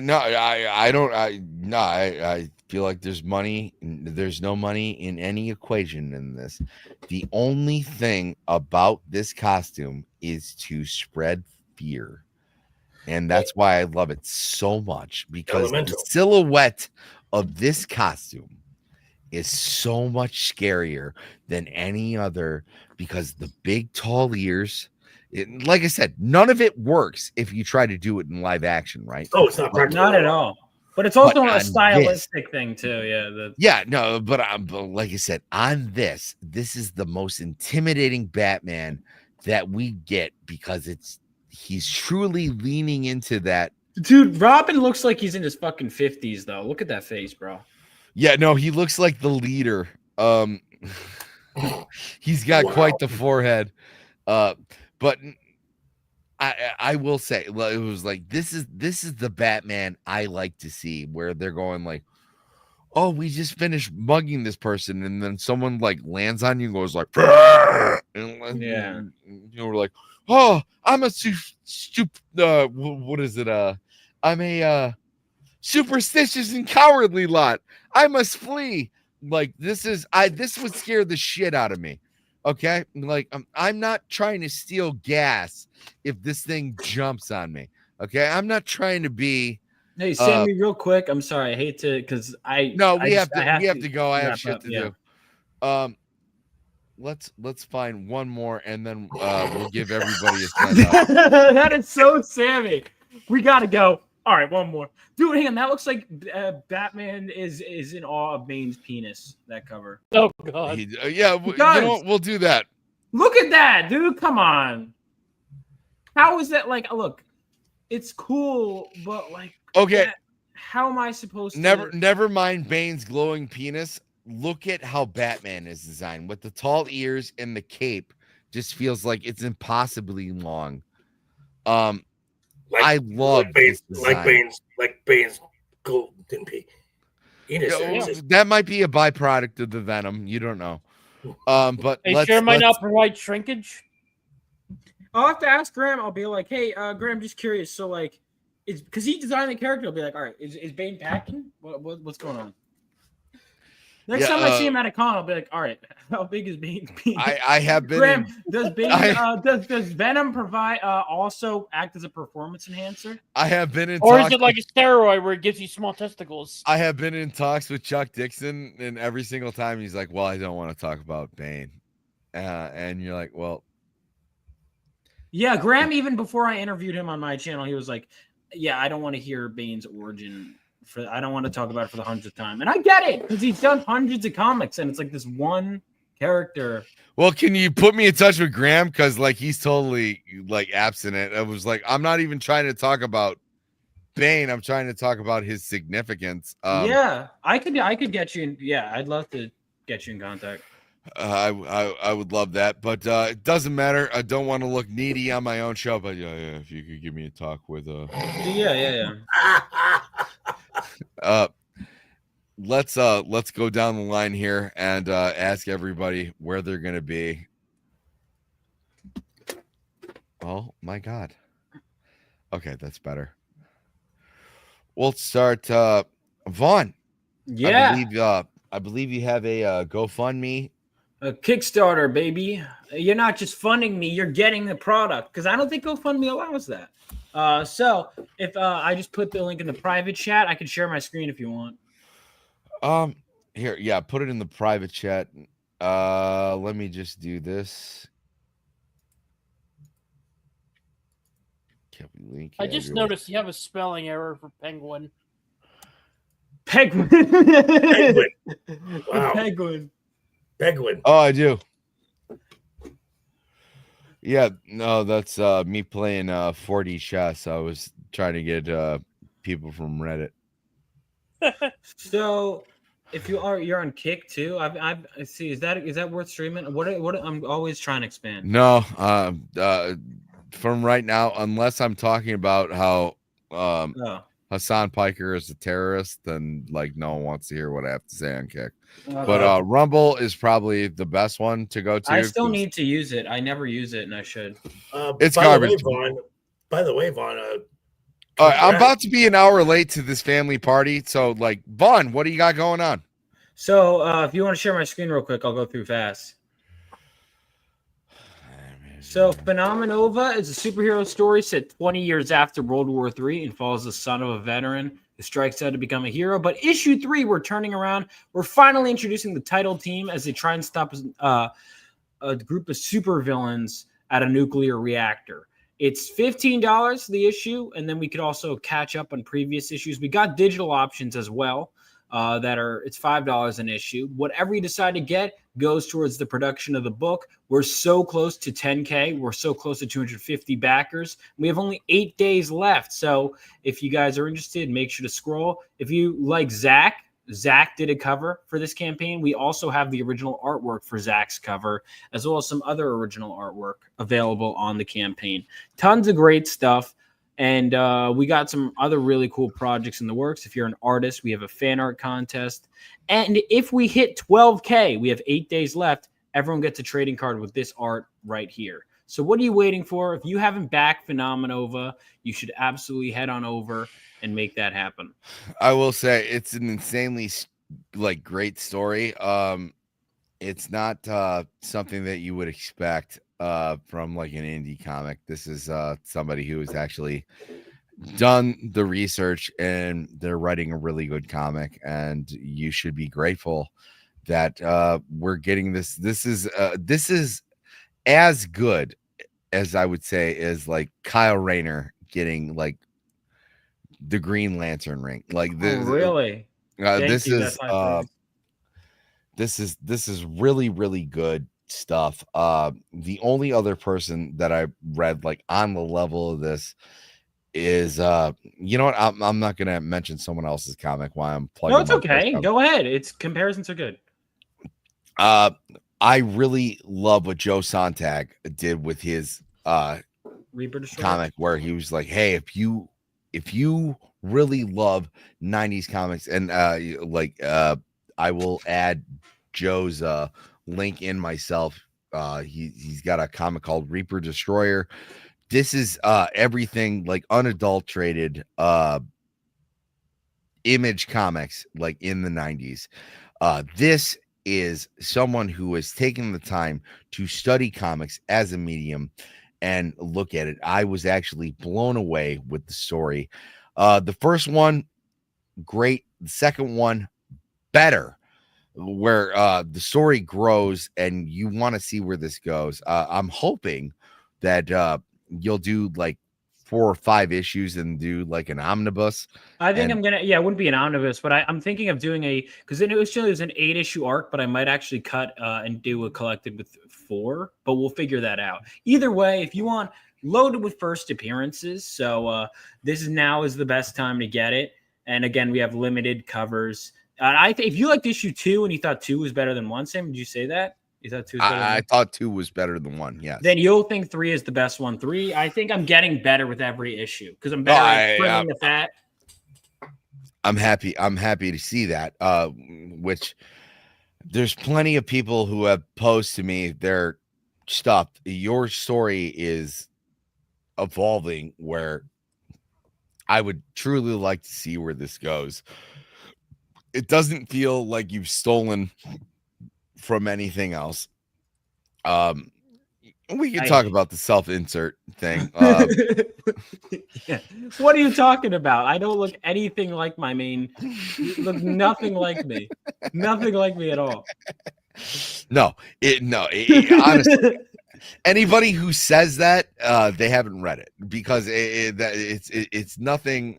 It's nothing like that. It is a great story. It's like I said, I like to chalk it up to, I remember being a kid. I got hit by a car when I was in 3rd grade. And how I got into comic books is my aunt actually just went around and bought me a stack of comics. Well, what was happening in comics was Edge City, Coast City blew up. Ooh. And Hal Jordan didn't know what to do.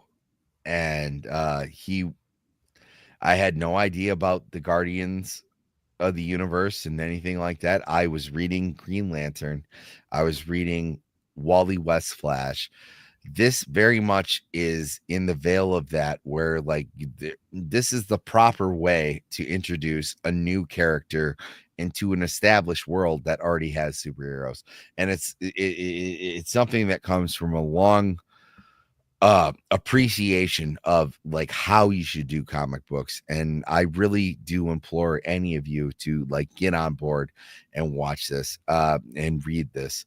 Mr. Bug, I'm under the impression that you have a comic book as well. It's yeah, I'm working on it. It's in the process of it. Pages are still being drawn as we speak, and I hope to eventually have it up and running and ready to release however I want to release it, you know. That's great. I can also say I've dealt with Mr. Bug a couple of times. His knowledge of comic books is not something to shake your cape at. This man this man understands the medium. I'm interested to see what he comes up with. I'm in the process of writing my own comic book, but it is not a superhero comic book. Yeah, I'm interested. I'd love to publish it. Possibly, we will keep talking. And then a man who has sent me a wonderful script of the most bombastic appreciation of DC Comics. Joker Voice, well, what do you got going on? Well, I don't do comics. I like superheroes through movies and TV. You got to read comics, brother. And animation. I talk about professional wrestling on my channel, where every Wednesday we have the most fun show about professional wrestling called Wednesday Night is Overbooked. I have a merch store with the most comfortable shirts on the internet. It is a guaranteed fact. He's not lying. So if you like another medium of telling stories that is professional wrestling, come on over and give my channel a look-see. I mean, it's I'd like to say it's gay, but it's the modern adaptation of true theater. It's good and I didn't understand that until like I've watched his show. This man truly understands how wrestling should be and what should come out of it. And also he has the comfiest t-shirt in the game. A wonderful design. I bought mine in purple and I get compliments on it everywhere I go. Because they're like, oh, that's cool. What's that for? And I go, this is my buddy's t-shirt for wrestling. And they're like, I didn't know that you were a wrestling fan. And I go, I'm not. I'm a fan of Joker Boys. I'm a fan of Matt. I'm a fan of Left Eye. Yes. Yep. And Brad, the Duke Devil. It's truly a wonderful show, whether you're a wrestling fan or not. You should give it a look. But I myself am a content creator, and I do certain things online, and one of them is talk about Batman. The other thing is talk about stupid news. So Here, let me show you. I have a show every Sunday night where I find the dumbest headlines all across the world, and I invite people from the nerdosphere, and I go, hey, you like to talk about comic books? You like to talk about video games? Oh, you like to talk about music. How do you feel about this dumb guy who had sex with an alligator down in Florida? And then everyone can decompress, and we can all just get back into the pop culture news on Monday, because what am I to get drunk? That was funnier than Critical Drinker. What am I going to say that is funnier than Nerdrotic? I'm not. And also, I don't have those followers. What I would like to do is have people from all walks of life just comment on, maybe Balloon Boy might have been a bad choice. And, or the best one, which was Wong Badu. Oh, what was the guy's name? Like Wong Bu Shabadu? Thong Bu Wombadu. which brought the entire thing to it derailed the entire show, because Wong Bu Thabadu. My favorite one was a couple weeks ago in Malaysia. There was a man who fell down a well, and he said, help me, I have to get out of there. But in Malaysia, it's a very superstitious community, and they thought the well was haunted. So as this man fell down the well, he was like, hey, it's me, Yang. You have to get me out of the well. And everyone was like, collectively, the whole town, they were like, well, that's something that I think the well ghost would say, and you're just trying to trick me. And he's going like, no, it's me. Please help me out of this well. And they're like, shut the fuck up, well ghost.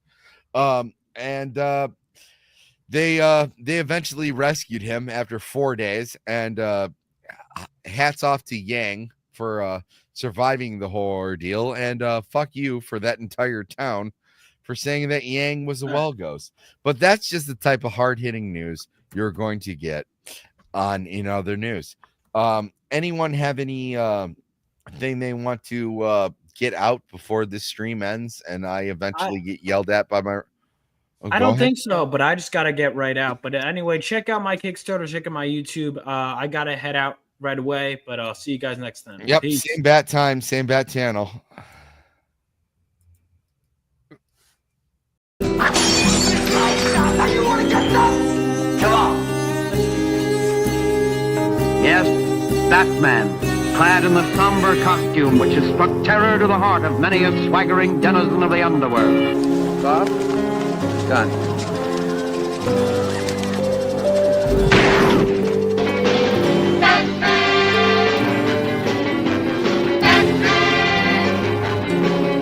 Holy CinemaScope! Holy miscast Batman! Holy movie moguls! Holy cliffhangers Batman! Holy suborbit Batman is raining down there! Big history! Holy catastrophes Batman! Holy bullseye Batman! Holy stereo! Listen to this! Holy armadillos! Holy Krypton! Holy trampoline! Holy fork in the road! Holy Titanic Batman! Holy Houdini! Holy funny bone the Joker! Holy chutzpah! Holy precision! Come on, Tomorrow, same that time, same that channel.